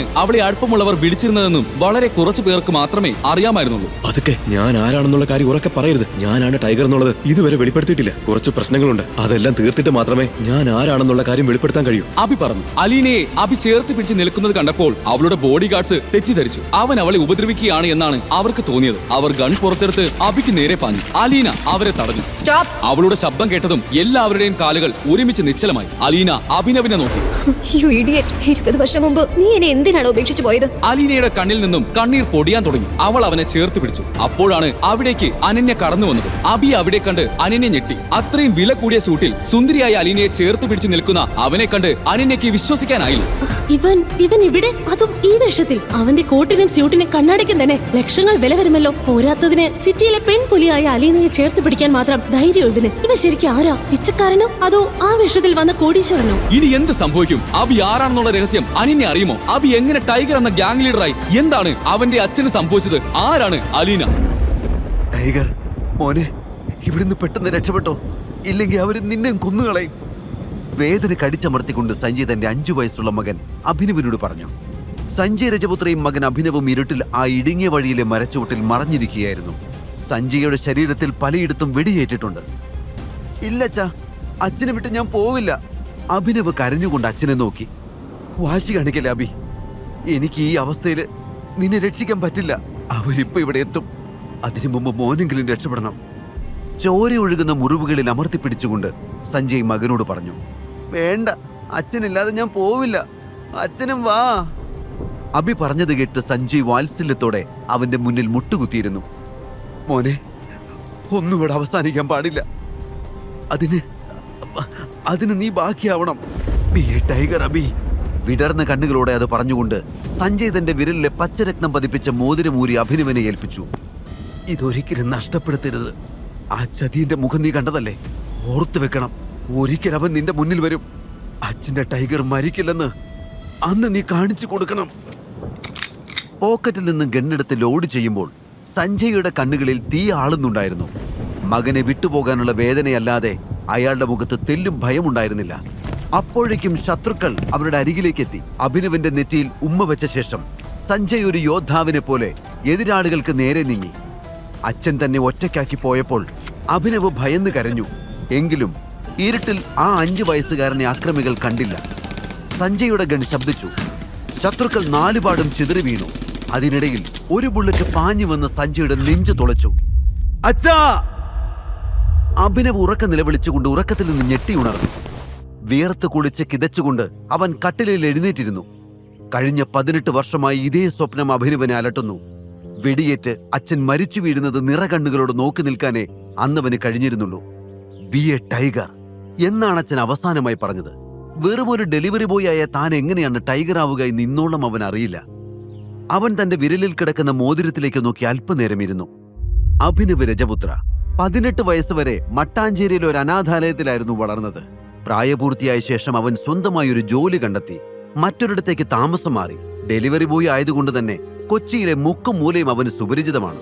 വളരെയധികം യാതന നിറഞ്ഞതാണ് അബിയുടെ ജീവിതം. ആകെയുള്ള ആശ്വാസം കാമുകയായ വൈഷ്ണവിയാണ്. അവനെപ്പറ്റി എല്ലാം അറിയുന്നവൾ. അവളെ കാണുമ്പോഴാണ് അവൻ തന്റെ എല്ലാ ദുഃഖങ്ങളും മറക്കുന്നത്. ഇന്ന് വൈഷ്ണവിയുടെ ജന്മദിനമാണ്. ജോലി കഴിഞ്ഞ് അവൻ നേരെ ഒരു പരിചയക്കാരന്റെ ബേക്കറിയിലേക്ക് പോയി. രാജേഷേട്ടാ, എനിക്കൊരു കേക്ക് വേണം. വലിയ വിലയുടെ ഒന്നും വേണ്ട, ഒരു കൊച്ചു കേക്ക്. അത് കേട്ടതും കടയുടമയൊന്ന് ചിരിച്ചു. വില കുറഞ്ഞതിപ്പോ വൈറ്റ് ഫോറസ്റ്റ് ഉണ്ട്, 700 ആണ്. നീ ഒരു 500 തന്നിട്ട് എടുത്തോ. അത്രയ്ക്ക് ബഡ്ജറ്റൊന്നും ഇല്ല ഏട്ടാ, അതിലും കുറഞ്ഞത് വേണം, അബി പറഞ്ഞു. എന്നാ പിന്നെ ഈ പേസ്ട്രി എടുത്തോ, 60 രൂപയേ ഉള്ളൂ. തന്റെ കാമുകിയോടൊപ്പം താമസിക്കുന്നതിനായി ഒരു കൊച്ചു വീട് വാടകയ്ക്കെടുക്കണം എന്നവൻ തീരുമാനിച്ചിരുന്നു. അതിനാൽ പണം അനാവശ്യമായി പാഴാക്കാൻ അബി ആഗ്രഹിച്ചില്ല. കടയുടമ പാക്ക് ചെയ്തു കൊടുത്ത പേസ്ട്രിയും വാങ്ങി അബി സന്തോഷത്തോടെ തന്റെ പ്രിയപ്പെട്ടവളെ കാണാനായി പുറപ്പെട്ടു. കാത്തിരുന്ന് വട്ടായിട്ടുണ്ടാവും പാവം. ബർത്ത്ഡേ സെലിബ്രേറ്റ് ചെയ്യാനും സമ്മാനം കൊടുക്കാനും താൻ മാത്രമല്ലേ ഉള്ളൂ. അതോർത്തപ്പോൾ അബിയുടെ മനസ്സ് സന്തോഷം കൊണ്ട് നിറഞ്ഞു. എന്നാൽ അവളുടെ വീടിന് മുന്നിലെത്തിയ അബിയുടെ മുഖം മെല്ലെ മാറി. അവിടെ മുഴുവൻ പലതര വർണ്ണ വിളക്കുകൾ കൊണ്ട് അലങ്കരിച്ചിരുന്നു. അകത്തുനിന്നും ഉച്ചത്തിലൊരു പാട്ട് കേൾക്കുന്നുണ്ട്. കോളിംഗ് ബെൽ അടിച്ചുകൊണ്ട് അവൻ അവളെ കാത്തുനിന്നു. വാതിൽ തുറന്ന് പുറത്തു വന്ന വൈഷ്ണവിയെ കണ്ട അഭിനവ് അത്ഭുതപ്പെട്ടുപോയി. അവൾ വില കൂടിയ ഒരു ഗൗണാണ് ധരിച്ചിരിക്കുന്നത്. മനോഹരമായി അലങ്കരിച്ചിരിക്കുന്ന മുറിയുടെ നടുവിൽ വലിയ കേക്കും വൈനും എല്ലാം സെറ്റ് ചെയ്ത് വെച്ചിട്ടുണ്ട്. അവിടെ ധാരാളം അതിഥികൾ എത്തിയിരിക്കുന്നു. അതാരാ വൈഷ്ണവി? അതിഥികളിൽ ഒരാൾ ചോദിച്ചു. കണ്ടാലറിയില്ലേ, ഡെലിവറി ബോയാ. പക്ഷേ നമ്മളൊന്നും ഓർഡർ ചെയ്തിട്ടില്ലല്ലോ. മറ്റൊരാൾ പറഞ്ഞു. അതൊന്നുമല്ല, ഈ ഡെലിവറി ബോയിനെയാണ് വൈഷ്ണവി ഡേറ്റ് ചെയ്യുന്നത്. അത് കേട്ടതും അവിടെയുള്ള പല മുഖങ്ങളും കൗതുകത്തോടെ വൈഷ്ണവിയുടെ നേരെ തിരിഞ്ഞു. മൈ ഗോഡ്, നിനക്ക് വേറെ ആരെയും കിട്ടിയില്ലേ വൈഷ്ണവി? ഇതൊക്കെയാണോ നിന്റെ ടേസ്റ്റ്? എല്ലാവരും വൈഷ്ണവിയെ കളിയാക്കാനുള്ള അവസരമായി തന്റെ ജോലി ഉപയോഗിക്കുന്നത് കണ്ട് അഭിനവിന് സങ്കടം വന്നു. Happy birthday babe. പിന്നിൽ നിന്നും മറ്റൊരു ശബ്ദം കേട്ട് എല്ലാവരും ആകാംക്ഷയോടെ അങ്ങോട്ട് നോക്കി. അത് ദേവനായിരുന്നു. കയ്യിൽ വലിയ സമ്മാനപ്പൊതിയും ഉണ്ടായിരുന്നു. ദേവനെ അഭിനവിന് മുൻപേ അറിയാം. പേര് കേട്ട ഒരു ബിസിനസ്സുകാരന്റെ മകനാണ്. അവൻ വൈഷ്ണവിയുടെ ചുറ്റും കറങ്ങി നടക്കുന്നത് അഭിനവ് ശ്രദ്ധിച്ചിട്ടുണ്ട്. അഭിനവിന് ദേവനെ ഇഷ്ടമായിരുന്നില്ല, വൈഷ്ണവിക്കും. അവിടെയും അവളെ ശല്യം ചെയ്യാനായി അവൻ വന്നത് കണ്ട് അഭിനവിന് ദേഷ്യം വന്നു. എന്നാൽ അവൻ എന്തെങ്കിലും പറയുന്നതിന് മുൻപേ വൈഷ്ണവി ദേവൻ കൊണ്ടുവന്ന സമ്മാനം വാങ്ങി എന്നിട്ട് തന്റെ ചുറ്റിനും കൂടി നിന്നവരെ നോക്കി ഒന്ന് പുഞ്ചിരിച്ചു. നിങ്ങളൊക്കെ എന്താ വിചാരിച്ചേ? ഇവനാണ് എന്റെ ബോയ് ഫ്രണ്ട് ദേവ്. അത്രയും പറഞ്ഞുകൊണ്ട് അവൾ ദേവന്റെ കയ്യിൽ ചുറ്റിപ്പിടിച്ചു. അത് കണ്ടതോടെ അതിഥികളെല്ലാവരും കൈയടിച്ചു. അവൾ അഭിനവിനെ പുച്ഛത്തോടെ നോക്കി. നമുക്ക് ബ്രേക്കപ്പ് ആവും മിസ്റ്റർ അഭിനവ്. എനിക്കിനി ഇത് കണ്ടിന്യൂ ചെയ്യാൻ താല്പര്യമില്ല. വൈഷ്ണവി അഭിനവന്റെ മുഖത്ത് നോക്കി പറഞ്ഞു. എന്താ എന്താ നീ പറഞ്ഞേ? വൈഷ്ണവ്യ പറഞ്ഞത് വിശ്വസിക്കാൻ കഴിയാതെ അഭിനവ് ചോദിച്ചു. എന്താ കേട്ടില്ലേ? നിന്റെ കൂടെ ഈ പാതി പേസ്ട്രിയിൽ നിന്ന് ജീവിതം തീർക്കാൻ അവൾക്ക് വയ്യെന്ന് അല്ലേ ബേബി? ദേവൻ വൈഷ്ണവിയുടെ കവിളിൽ പ്രണയത്തോടെ ചുംബിച്ചുകൊണ്ട് പറഞ്ഞു. തന്റെ പ്രിയപ്പെട്ടവളെ മറ്റൊരാൾ ചുംബിക്കുന്നത് കണ്ടു നിൽക്കാൻ അഭിനവന് കഴിഞ്ഞില്ല. കയ്യിലിരിക്കുന്ന പേസ്ട്രി നിലത്തേക്ക് വലിച്ചെറിഞ്ഞ് അവൻ ദേവന്റെ അരികിലേക്ക് ഓടി വന്നു. എന്താടാ നീ ചെയ്തേ? എന്റെ പെണ്ണിനെ നീ... അഭിനവന്റെ ചുരുട്ടിയ കൈ ദേവന്റെ മൂക്കിൽ തന്നെ വന്നു പതിച്ചു. അപ്രതീക്ഷിതമായ ആ ഇടിയേറ്റ് അവന്റെ മൂക്കിൽ നിന്ന് രക്തം പുറത്തേക്കൊഴുകി. എടാ, ഇന്ന് നിന്റെ അവസാനമാണ്. ദേവൻ ദേഷ്യത്തോടെ അഭിനവന്റെ നേരെ ചെന്നു. അഭിനവ് അവന്റെ നെഞ്ചിലേക്ക് ആഞ്ഞു ചവിട്ടി. ഉടൻ തന്നെ വൈഷ്ണവി അവർക്കിടയിലേക്ക് കയറി നിന്നു. അഭിനവ്, നമ്മൾ തമ്മിൽ ഇനി യാതൊരു ബന്ധവുമില്ല. ഇത് നിന്നോട് ഞാൻ മര്യാദയ്ക്കാണ് പറഞ്ഞത്. ഇതെന്റെ സ്ഥലമാണ്. ഇവിടെ വന്ന് എന്റെ ആളുകളെ ഉപദ്രവിക്കാൻ പറ്റില്ല. ഇറങ്ങിപ്പോ. വൈഷ്ണവി അഭിനവന്റെ മുഖത്ത് നോക്കി പറഞ്ഞു. അല്ലെങ്കിൽ എനിക്ക് നിന്നെ വേണ്ടടി. എന്ന് നീ എന്നെ മറന്ന് മറ്റൊരുത്തിനെ തേടിപ്പോയോ? ആ നിമിഷം തീർന്നു എല്ലാം. പക്ഷെ നിനക്ക് എന്നോടൊരു വാക്ക് നേരത്തെ പറയായിരുന്നു. ഞാൻ വെറുതെ... കണ്ണു തുടച്ചുകൊണ്ട് അഭിനവ് അവിടെ നിന്നിറങ്ങി. അവളുടെ മുഖം ഇനി ഒരിക്കലും തന്റെ ഓർമ്മകളിൽ പോലും വരരുതെന്ന് അവൻ ആഗ്രഹിച്ചു. വാടകയ്ക്കാണെങ്കിലും വൈഷ്ണവിയോടൊപ്പം ഒരു നല്ല വീട്ടിൽ ജീവിക്കണമെന്ന ആഗ്രഹത്തോടെ കൂട്ടിവെച്ച പണത്തിലേക്ക് അവൻ പുച്ഛത്തോടെ നോക്കി. പിന്നെ കൺമുന്നിൽ കണ്ട ഒരു ബാറിലേക്ക് കയറി ബോധം മറയുന്നതുവരെ മദ്യപിച്ചു. You cheat, I hate you. തെരുവിലൂടെ ഉറക്ക വിളിച്ചു പറഞ്ഞുകൊണ്ട് അവൻ നടന്നു. ബാറിൽ നിന്നും വാങ്ങിയ കുപ്പിയിലെ അവസാന തുള്ളിയും വായിലേക്ക് കമഴ്ത്തിയിട്ട് അവൻ കുപ്പി റോഡിലേക്ക് എറിഞ്ഞുടച്ചു. പെട്ടെന്ന് അഭിനവിന് തല കറങ്ങുന്നതുപോലെ തോന്നി. അവൻ ആ റോഡ് സൈഡിൽ ബാലൻസ് തെറ്റി വീണു. പെട്ടെന്നാണ് ഒരു കാർ അവന്റെ മുന്നിലൂടെ സഡൻ ബ്രേക്ക് ഇട്ട് നിന്നത്. അതിൽ നിന്നും സ്യൂട്ട് ധരിച്ച ഒരാൾ പുറത്തേക്കിറങ്ങി. അയാളായിരുന്നു സൗരവ് മേനോൻ, കേദാർ ഗ്രൂപ്പിന്റെ ഓണർ ഹരിദേവ് മേനോന്റെ ചെറുമകൻ. സൗരവ് അഭിനവൻ അല്പനേരം നോക്കി നിന്നു. സുന്ദരനായ ഒരു ചെറുപ്പക്കാരൻ മദ്യപിച്ച് ബോധമില്ലാതെ കിടക്കുകയാണ്.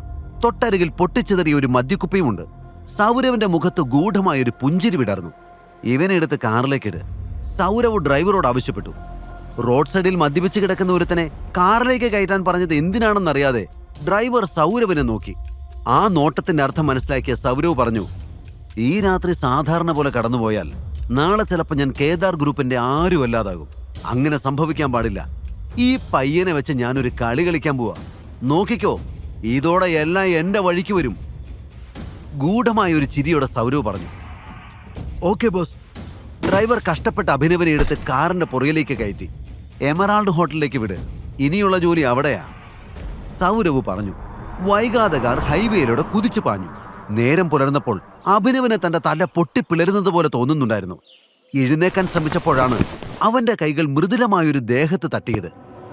അവൻ ഞെട്ടി കണ്ണു തുറന്നു. തൊട്ടരികിൽ ദേവതയെ പോലെ സുന്ദരിയായ ഒരു പെൺകുട്ടി കിടക്കുന്നു. താനിത് എവിടെയാണെന്നും തനിക്ക് എന്ത് സംഭവിച്ചെന്നും മനസ്സിലാവാതെ അഭിനവിരുന്നു. ബെഡിൽ കിടന്ന ഷീറ്റ് എടുത്ത് അവൻ ഉടുത്തു. അപ്പോഴേക്കും ആ പെൺകുട്ടി ഉറക്കത്തിൽ നിന്നും മെല്ലെ ഉണർന്നു. കണ്ണു തുറന്നതും തൊട്ടുമുന്നിൽ ബെഡ്ഷീറ്റ് ചുറ്റി നിൽക്കുന്ന അഭിനവിനെ കണ്ട് അവൾ പരിഭ്രമിച്ചുപോയി. സൗരവ് മേനോന്റെ സഹോദരി അനന്യയായിരുന്നു ആ പെൺകുട്ടി. ഒരു ബിസിനസ് മീറ്റിന് വേണ്ടിയാണ് അവൾ മുത്തച്ഛനോടൊപ്പം എമറാൾഡ് ഹോട്ടലിൽ വന്നത്. തലേന്ന് രാത്രി ഓർഡർ ചെയ്തിരുന്ന ഓറഞ്ച് ജ്യൂസ് കുടിച്ചത് മാത്രമേ അവൾക്ക് ഓർമ്മയുള്ളൂ. ഉണർന്നപ്പോൾ അപരിചിതനായ ഒരാൾ മുറിയിൽ. താൻ ആരാ? എങ്ങനെയാ താൻ എന്റെ റൂമിൽ വന്നത്? നിങ്ങൾ എന്നെ എന്താ ചെയ്തേ? അവൾ ഭയപ്പാടോടെ ചോദിച്ചു. അതെ, അത് തന്നെയാണ് എനിക്കും ചോദിക്കാനുള്ളത്. ഞാൻ എങ്ങനെ ഇവിടെ എത്തി? അഭിനവും പരിഭ്രമത്തോടെ അനന്യയോട് ചോദിച്ചു. അത് കേട്ടത് ദേഷ്യം നിയന്ത്രിക്കാൻ വയ്യാതെ അനന്യ അഭിനവന്റെ മുഖത്ത് ആഞ്ഞടിച്ചു. പെട്ടെന്നാണ് മുറിയുടെ വാതിൽ തുറന്ന് കുറെ പേർ അകത്തേക്ക് കയറിയത്. പരിഭ്രമത്തോടെ അനന്യ അവിടേക്ക് നോക്കി. ആ കൂട്ടത്തിൽ അവളുടെ സഹോദരൻ സൗരവും മുത്തച്ഛൻ ഹരിദേവനും ഉണ്ടായിരുന്നു. ഇപ്പൊ എങ്ങനെയുണ്ട്? ഞാൻ പറഞ്ഞില്ലേ മുത്തച്ഛ, ഇവള് ശരിയല്ല. എന്നാലും എന്റെ അനു, നിനക്കിത് എങ്ങനെ തോന്നിയടി? നീ നമ്മുടെ മുത്തച്ഛനെ ഓർത്തോ? കേദാർ ഗ്രൂപ്പിനെ ഓർത്തോ? നിന്നെ വിശ്വസിച്ചല്ലേ മുത്തച്ഛൻ എല്ലാം ഏൽപ്പിച്ചത്. എന്നിട്ട് ഇത്ര ആളുകളുടെ മുന്നിൽ വെച്ച് മുത്തച്ഛനെ നാണം കെടുത്തിയില്ല നീ? സൗരവ് സങ്കടം അഭിനയിച്ചുകൊണ്ട് ചോദിച്ചു. അത് കേട്ടതും അനന്യ ഭയന്ന് വിറച്ചുകൊണ്ട് മുത്തച്ഛനെ നോക്കി. മുത്തച്ഛ, ഇതൊന്നും വിശ്വസിക്കല്ലേ. ഈ കാണുന്നൊന്നും അല്ല സത്യം. ആരോ എന്നെ ചതിച്ചതാ. എനിക്ക് ഇയാളെ അറിയില്ല. അനന്യ കരഞ്ഞുകൊണ്ട് പറഞ്ഞു. സാർ, ആ കുട്ടി പറയുന്നത് ശരിയാ. എനിക്കും എന്താ സംഭവിച്ചെന്ന് അറിയില്ല. ആരോ അഭിനവ് പറയാൻ തുടങ്ങിയപ്പോഴേക്കും മതി എന്ന് ഹരിദേവൻ ആംഗ്യം കാണിച്ചു. അയാൾ ചുറ്റിനും ഒന്ന് നോക്കി. കേദാർ ഗ്രൂപ്പിന്റെ ബിസിനസ് പാർട്ട്നേഴ്സാണ് മുറിക്ക് പുറത്തു നിൽക്കുന്നത്. ഉചിതമായൊരു തീരുമാനം കൈക്കൊണ്ടില്ലെങ്കിൽ കുടുംബത്തിന്റെ മാനം ഇതോടെ തകരും. ഉടനെ ഹരിദേവൻ ചുണ്ടിലൊരു ചിരിയെടുത്തണിഞ്ഞു. അതിനുശേഷം അവിടെ കൂടി നിൽക്കുന്നവരോട് പറഞ്ഞു, വൈകുന്നേരത്തെ മീറ്റപ്പേ പറയാന്നാ വിചാരിച്ചത്. പക്ഷെ എന്ത് ചെയ്യാം, സർപ്രൈസ് പൊളിഞ്ഞു. ഇനി ഞാൻ ഒന്നും മറച്ചു വെക്കുന്നില്ല. എന്റെ ഗ്രാൻഡ് ഡോട്ടറെ കല്യാണം കഴിക്കാൻ പോകുന്ന ആളായത്. അവര് തമ്മിൽ ഇഷ്ടത്തില. അത് കേട്ടതും അനന്യ ഒരു ഞെട്ടലോടെ മുത്തച്ഛനെ നോക്കി. സാർ, ഞാൻ പറയുന്നു ഒന്ന് കേക്ക്. ഹരിദേവനെ യാഥാർത്ഥ്യം പറഞ്ഞ് മനസ്സിലാക്കാൻ വേണ്ടി അഭിനവ് മുന്നോട്ട് വന്നു. ഹരിദേവൻ അഭിനവനെയും വിളിച്ചുകൊണ്ട് അപ്പുറത്തേക്ക് മാറി നിന്നു. മിണ്ടിപ്പോവരുത്, കാര്യങ്ങളൊക്കെ ഇതുവരെ എത്തിച്ചില്ലേ. ഇനി ഞാൻ പറയുന്നത് കേക്ക്. ഇതിന്റെ പേരിൽ ഈ കുടുംബത്തിന് ചീത്തപ്പേരുണ്ടാകാതിരിക്കാൻ ഒരേ ഒരു വഴിയുള്ളൂ. നീ ഇവളെ കല്യാണം കഴിക്കണം. ഗൗരവത്തോടെ ഹരിദേവൻ അഭിനവനോട് പറഞ്ഞു. നിങ്ങൾക്കൊക്കെ എന്താ ഭ്രാന്താണോ? എന്താ നടന്നെന്ന് പോലും അറിയാൻ നിങ്ങൾ ശ്രമിക്കുന്നില്ലല്ലോ. അഭിനവ് കയർത്ത് സംസാരിക്കുന്നത് കണ്ട് ഹരിദേവന്റെ ഗുണ്ടകൾ അവനെ അടിക്കാൻ ആരംഭിച്ചു. മതി, ഹരിദേവൻ പറഞ്ഞു. അതോടെ ഗുണ്ടകൾ പിന്തിരിഞ്ഞു. വൈകിട്ടത്തെ ഫംഗ്ഷനിൽ നിങ്ങൾ ഒരുമിച്ച് പങ്കെടുക്കണം. ഇതെന്റെ തീരുമാനമാണ്. ബാക്കി പിന്നെ സംസാരിക്കാം. മുത്തച്ഛൻ പുറത്തേക്ക് പോയ ഉടനെ അനന്യ കരഞ്ഞുകൊണ്ട് ഓടി വന്ന അഭിനവന്റെ മുഖത്തേക്ക് വീണ്ടും വീണ്ടും അടിച്ചു. Who are you? Why did you cheat me? നീ എന്തിനാ ഇവിടെ വന്നത്? അവൾ കരഞ്ഞുകൊണ്ട് ചോദിച്ചു. അഭിനവന് വ്യക്തമായി ഒരു മറുപടി ഉണ്ടായിരുന്നില്ല. സത്യമായിട്ട് എനിക്കറിയില്ല, എന്നെ വിശ്വസിക്കേ, അവൻ വീണ്ടും പറയാൻ ശ്രമിച്ചു. എങ്കിലും ഒരു കാര്യം അവന് മനസ്സിലായി, ആരും അവളെ ചതിക്കുകയായിരുന്നു. അതിനിടെ താനും പെട്ടിരിക്കുന്നു. അപ്പോഴേക്കും ഹരിദേവന്റെ ആളുകൾ വന്ന് അഭിനവൻ അവിടെ നിന്നും പിടിച്ചുകൊണ്ടുപോയി. മുറിവുകൾ മരുന്ന് വെച്ച് പരിചരിച്ച ശേഷം അവർ അവനെ വീട്ടിൽ കൊണ്ടുപോയി വിട്ടു. കൃത്യസമയത്ത് പാർട്ടിക്ക് റെഡിയാവണം. ഒരു ഭീഷണി പോലെ അവരിൽ ഒരാൾ പറഞ്ഞു. വഴങ്ങുകയല്ലാതെ മറ്റൊരു വഴിയില്ല എന്ന് അഭിനവ് മനസ്സിലാക്കി. പാർട്ടിക്ക് ഇടാൻ പറ്റുന്ന തരത്തിലൊരു പഴയ ബ്ലേസർ മാത്രമേ അവന് കിട്ടിയുള്ളൂ. തന്റെ ഷർട്ടിന് മുകളിൽ ആ ബ്ലേസർ അവൻ ധരിച്ചു. സമയമായപ്പോൾ ഹരിദേവന്റെ ആളുകളോടൊപ്പം അവൻ പാർട്ടി നടക്കുന്ന സ്ഥലത്തേക്ക് തിരിച്ചു. ഹരിദേവന്റെ ആളുകൾ അവനെ അനന്യയുടെ അരികിൽ കൊണ്ടെത്തിച്ചു. അനന്യ അഭിനവിനെ പുച്ഛത്തോടെ നോക്കി. ഒരു പഴയ ബ്ലേസറും ധരിച്ച് വിരലിൽ ഒട്ടും ചേർച്ചയില്ലാതെ കിടക്കുന്ന ഒരു മോതിരം ഇട്ട് കറക്കി കളിക്കുന്നവനെ താൻ എങ്ങനെയാണ് ഒരു ഫിയാൻസിയായിട്ട് പരിചയപ്പെടുത്തുക എന്നോർത്ത് അനന്യയ്ക്ക് ടെൻഷൻ തോന്നി. തന്നെ ഇവിടുത്തെ വാഴത്തോട്ടത്തെ നോക്കൂത്തിയായിട്ട് നിൽക്കാൻ വിളിച്ചതല്ല. അയാളുടെ ഒരു വേഷവും ചേരാത്തൊരു മോതിരവും ഇതൊക്കെ 20 കൊല്ലം മുമ്പത്തെ ഫാഷനാ. ആ മോതിരമെങ്കിലും നൂരിക്കള. അനന്യ ദേഷ്യത്തോട് പറഞ്ഞു. ഈ മോതിരം എന്റെ അച്ഛൻ എനിക്ക് തന്നതാ, ഇത് കളയാൻ പറ്റില്ല. അഭിനവ് അനന്യയോട് പറഞ്ഞു. താൻ എന്തെങ്കിലും ചെയ്യും, എന്തായാലും ഞാൻ നാണം കെടുമെന്ന് ഉറപ്പാ. അനന്യ പല്ലിറുമിക്കൊണ്ട് പിറുപിറുത്തു. പാർട്ടി ഹാളിൽ വൈഷ്ണവിയുടെ പുതിയ ബോയ് ഫ്രണ്ട് ദേവനും ഉണ്ടായിരുന്നു. അവന്റെ മൂക്കിൽ തലേന്ന് അബിയുടെ കൈ പതിഞ്ഞ സ്ഥലത്ത് ഒരു ബാൻഡേജ് ഉണ്ട്. അഭിനവിനെ കണ്ടതും ദേവൻ അവന്റെ അരികിലേക്ക് ഓടി വന്നു. നീ എന്താടാ ഇവിടെ? റോട്ടിൽ കൂടെ തെണ്ടി നടക്കുന്നവർക്ക് കയറി നിരങ്ങാനുള്ളതല്ല ഈ സ്ഥലം, ദേവൻ പറഞ്ഞു. രംഗം കൂടുതൽ വഷളാവണ്ട എന്ന് കരുതി അനന്യ ഇടപെട്ടു. മിസ്റ്റർ ദേവൻ, ഇത് ഞാൻ വിവാഹം കഴിക്കാൻ പോകുന്ന ആളാ. ഞാൻ വിളിച്ചിട്ട് അയാൾ വന്നത്. അനന്യ പറഞ്ഞത് വിശ്വസിക്കാനാവാതെ ദേവൻ നിന്നു. അനന്യ, നീ എന്തൊക്കെയായി പറയുന്നേ? ഇവൻ ആരാന്ന് നിനക്കറിയോ?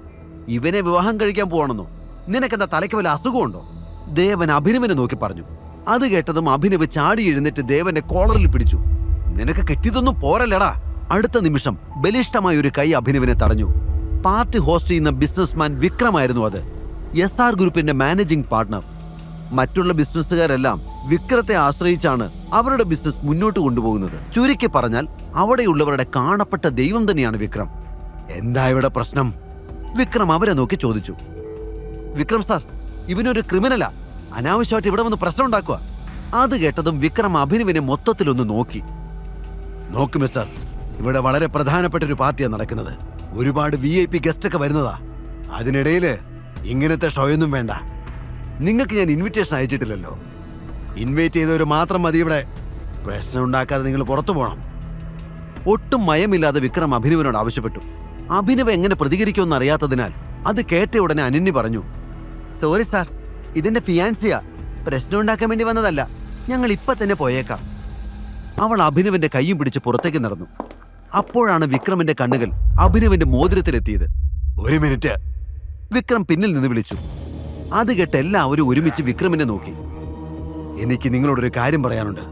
വിരോധമില്ലെങ്കിൽ ഒന്ന് എന്റെ ക്യാബിനിലേക്ക് വരൂ. വിക്രമിന്റെ സംസാരത്തിൽ വന്ന മാറ്റം കണ്ട് ദേവനും കൂട്ടുകാരും അമ്പരന്ന് പോയി. ഒരു ഡെലിവറി ബോയോട് ഇത്രയും വലിയൊരു മനുഷ്യന് എന്താണ് സംസാരിക്കാനുള്ളതെന്ന് അവർ ചിന്തിച്ചു. അപ്പോഴേക്കും വിക്രം അവനെയും കൊണ്ട് അവിടെയുള്ള തന്റെ ഓഫീസ് മുറിയിലേക്ക് നടന്നു തുടങ്ങിയിരുന്നു. മുറിയിൽ കയറി വാതിലടച്ച ശേഷം വിക്രം അവനെ നോക്കി പറഞ്ഞു, നിന്റെ മോതിരം എനിക്ക് ഊരിത്താ. അത് കേട്ടതും അഭിനവന്റെ നെറ്റി ചുളിഞ്ഞു. എന്തിന്? അവൻ ചോദിച്ചു. എനിക്കതൊന്ന് നോക്കണം, ഞാനിത് മുമ്പ് എവിടെയോ കണ്ടിട്ടുണ്ട്, വിക്രം പറഞ്ഞു. അഭിനവ് സംശയത്തോടെ മോതിരം ഊരി വിക്രമിന്റെ കയ്യിൽ വെച്ചു കൊടുത്തു. വിക്രം മോതിരം തിരിച്ചും മറിച്ചു നോക്കി. അതിന്റെ ഉൾഭാഗത്ത് ടി എന്ന അക്ഷരം തിളങ്ങുന്നത് അയാൾ കണ്ടു. ആ തിളക്കത്തോടൊപ്പം ഇടിമിന്നൽ പോലൊരു മുഖം കൂടി അയാളുടെ മനസ്സിൽ തെളിഞ്ഞു. വിക്രമിന്റെ ഹൃദയമിടിപ്പ് കൂടി. നിന്റെ അച്ഛന്റെ പേരെന്താ? അയാൾ ചോദിച്ചു. സഞ്ജയ് രജപുത്ര. അത് കേട്ടതും വിക്രം അഭിനവന്റെ മുന്നിൽ അറിയാതെ മുട്ടുകുത്തി. ടൈഗർ, ഒടുവിൽ ഞാൻ അങ്ങേ കണ്ടെത്തിയിരിക്കുന്നു, നിറഞ്ഞ കണ്ണുകളോടെ വിക്രം പറഞ്ഞു. വിക്രമന്റെ നാവിൽ നിന്ന് ടൈഗർ എന്ന് കേട്ടതും അഭിനവ് അമ്പരന്ന് പോയി. തന്റെ അച്ഛൻ വിളിക്കാറുള്ള പേര് ഇയാൾക്ക് എങ്ങനെ അറിയാമെന്ന് അവൻ ചിന്തിച്ചു. കഴിഞ്ഞ 18 വർഷമായി നിന്നെ ഞങ്ങൾ അന്വേഷിക്കുകയാണ്. ഈ കാണുന്നതെല്ലാം നിന്റെയാണ് മോനെ. നിന്റെ അച്ഛൻ സഞ്ജയ് രജപുത്രയുടെ അധ്വാനത്തിന്റെ ഫലം. വിക്രം പറഞ്ഞത് കേട്ട് അഭിനവ് ഞെട്ടിപ്പോയി. ഞാനും നരേന്ദ്രനും നിന്റെ അച്ഛനും കൂടെ കെട്ടിപ്പൊക്കിയതാ MK ഗ്രൂപ്പ്. ഇവിടെ ഞങ്ങൾക്ക് ശത്രുക്കളില്ലായിരുന്നു. നിന്റെ അച്ഛന്റെ പേര് കേട്ടാ മതി എല്ലാവരും വിറയ്ക്കും. പക്ഷേ അദ്ദേഹം പോയതോടെ കാര്യങ്ങളെല്ലാം മാറി. ശത്രുക്കളുടെ എണ്ണവും കൂടി. ഡേവിഡ് തരകൻ എന്നൊരാളുണ്ട്, പണ്ടേ MK ഗ്രൂപ്പിന്റെ ശത്രുവാണ്. ഇപ്പോ അയാൾ നിന്നെ കൊല്ലാൻ നടക്കുക. ഞാനും നരേന്ദ്രനും എപ്പോഴും നിന്റെ അച്ഛന്റെ കൂടെ തന്നെ ഉണ്ടായിരുന്നു. നോക്ക്, ഞങ്ങൾ എല്ലാവരും കൂടി ചേർന്നെടുത്ത ഫോട്ടോ. വിക്രം ചുമരിൽ തൂക്കിയിട്ടിരിക്കുന്ന ഫോട്ടോയിലേക്ക് ചൂണ്ടിക്കൊണ്ട് പറഞ്ഞു. അഭിനവന്റെ കണ്ണുകൾ ആ ഫോട്ടോയിൽ എത്തി നിന്നു. അതിലുള്ള ഓരോരുത്തരെയും വിക്രം അവന് പരിചയപ്പെടുത്തി. ഇത് ഞാൻ, നടുക്കുള്ളത് നിന്റെ അച്ഛൻ സഞ്ജയ്, അടുത്ത് നിൽക്കുന്നത് നരേന്ദ്രൻ. നരേന്ദ്രന്റെ മുഖം കണ്ടതും അഭിനവ് ഞെട്ടിപ്പോയി. കാലം എത്ര കഴിഞ്ഞാലും തനിക്ക് മറക്കാൻ കഴിയാത്ത മുഖം. എപ്പോഴും താൻ കാണുന്ന സ്വപ്നങ്ങളിൽ തെളിഞ്ഞു വരാറുള്ള അതേ മുഖം. തന്റെ അച്ഛനെ ചതിച്ചു കൊന്നവൻ നരേന്ദ്രൻ. അഭിനവന്റെ കണ്ണുകൾ തീക്കനൽ പോലെ ചുവന്നു. അത് കണ്ടതും വിക്രം ചോദിച്ചു, എന്താ മോനെ, എന്തെങ്കിലും പ്രശ്നമുണ്ടോ? ഏയ്, ഒന്നുമില്ല, നിങ്ങൾ പറഞ്ഞോളൂ, അഭിനവ് പറഞ്ഞു. ഇപ്പോഴിതൊക്കെ നോക്കി നടത്തുന്നത് നരേന്ദ്രന്റെ മോൻ രോഹന. എന്നെങ്കിലും ടൈഗർ തിരിച്ചു വരുമെന്ന പ്രതീക്ഷയിലാണ് ഇതുവരെ ഞങ്ങൾ കാത്തിരുന്നത്. എല്ലാം നീ ഏറ്റെടുക്കണം. സഞ്ജയ് നിർത്തിയിടത്തു നിന്ന് നീ തുടങ്ങണം, വിക്രം പറഞ്ഞു. അഭിനവ് എല്ലാം ശ്രദ്ധിച്ചു കേട്ടു. MK ഗ്രൂപ്പിനെ പറ്റി അവന് മുന്നേ അറിയാം. ലോകം മുഴുവൻ പടർന്നു പന്തലിച്ച് കിടക്കുന്ന ബിസിനസ് സാമ്രാജ്യം തന്നെയാണത്. കൊച്ചിയിലെ എല്ലാ വലിയ സംരംഭങ്ങളിലും MK ഗ്രൂപ്പ് എന്ന ബിസിനസ് ഭീമന്മാരുടെ ഷെയറുണ്ട്. 1000 രൂപ തികച്ചെടുക്കാനില്ലാതിരുന്ന താനാണ് ഇപ്പോൾ കോടികൾ വിലമതിക്കുന്ന സ്വത്തുക്കളുടെ അധിപനാണെന്ന് പറയുന്നത്. പക്ഷെ അവനെ അലട്ടുന്ന മറ്റൊരു കാര്യം ഇപ്പോൾ മുന്നിലുണ്ട്. അഭിനവ് വല്ലാത്തൊരു ഭാവത്തോടെ ചുമരിലെ ഫോട്ടോയിലേക്ക് നോക്കി. അച്ഛന്റെ വാക്കുകൾ ഇടിമുഴക്കം പോലെ അവന്റെ കാതിൽ മുഴങ്ങി. ടൈഗർ അബി, ആ ചതിയന്റെ മുഖം നീ കണ്ടതല്ലേ? ഓർത്തു വെക്കണം, ഒരിക്കൽ അവൻ നിന്റെ മുന്നിൽ വരും. ടൈഗർ മരിക്കില്ലെന്ന് അന്ന് നീ കാണിച്ചു കൊടുക്കണം. അച്ഛൻ പറഞ്ഞത് സത്യമാവുന്നതായി അഭിനവിന് തോന്നി. നരേന്ദ്രന്റെ ഫോട്ടോയിലേക്ക് നോക്കുന്തോറും അഭിനവന്റെ കണ്ണുകളിൽ പകയാളിക്കൊണ്ടിരുന്നു. എന്റെ അച്ഛന്റെ മരണത്തിന് കാരണക്കാരനാണ് ഇയാൾ. സുഹൃത്തായി കൂടെ നിന്ന് പിന്നിൽ നിന്ന് കുത്തിയ ചതിയൻ. ഇയാളോട് പകരം ചോദിച്ചാൽ മാത്രമേ അച്ഛന്റെ ആത്മാവിന് ശാന്തി കിട്ടൂ. ടൈഗറിന്റെ മനസ്സിരമ്പി. ഇത്രയും നാൾ നീ എവിടെയായിരുന്നു മോനെ? അബിയുടെ ചിന്തകളെ മുറിച്ചുകൊണ്ട് വിക്രം ചോദിച്ചു. എനിക്ക് വേറെ ആരുമില്ലല്ലോ. അച്ഛൻ മരിച്ച ശേഷം ഞാനൊരു ഓർഫനേജിലായിരുന്നു. പഠിച്ചതും വളർന്നതും ഒക്കെ അവിടെയാ. പിന്നെ ഒരു ചെറിയ മുറി വാടകയ്ക്കെടുത്തു. ഹയർ സ്റ്റഡീസിന് പൈസയൊക്കെ ജോലി ചെയ്ത് ഉണ്ടാക്കേണ്ടി വന്നു. ഇപ്പോഴും അങ്ങനെയൊക്കെ പോണു, അഭിനവ് പറഞ്ഞു. 5 വയസ്സിൽ അച്ഛനെ നഷ്ടപ്പെട്ടു എന്നല്ലാതെ തന്റെ കുടുംബത്തെപ്പറ്റി കൂടുതലൊന്നും അവൻ അറിയില്ല എന്ന് വിക്രമിന് മനസ്സിലായി. അവന്റെ തോളിൽ കൈവച്ചുകൊണ്ട് വിക്രം പറഞ്ഞു, നിന്നെ അന്വേഷിക്കാൻ ഇനി ഒരു സ്ഥലവും ബാക്കിയില്ല മോനെ. ഞങ്ങളുടെ കയ്യിൽ നിന്റെ ഒരു പഴയ ഫോട്ടോ മാത്രമേ ഉണ്ടായിരുന്നുള്ളൂ. അതും വെച്ച് എത്ര കാലം നിന്നെ തിരയാൻ പറ്റും?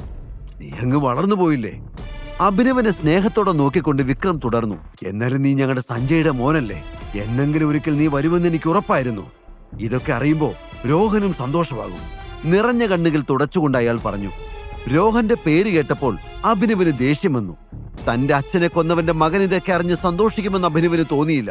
ഒരുപാട് ചോദ്യങ്ങൾക്ക് ഇനിയും ഉത്തരം കിട്ടാനുണ്ടല്ലോ എന്ന് അവൻ ചിന്തിച്ചു. അങ്കിൾ, എന്റെ അച്ഛൻ എന്നോട് ഈ ഗ്രൂപ്പിനെ പറ്റി ഒന്നും പറഞ്ഞിട്ടില്ല, അഭിനവ് പറഞ്ഞു. അവൻ നിന്നെ ഇതിൽ നിന്നൊക്കെ മാറ്റി നിർത്താനാ നോക്കിയത്.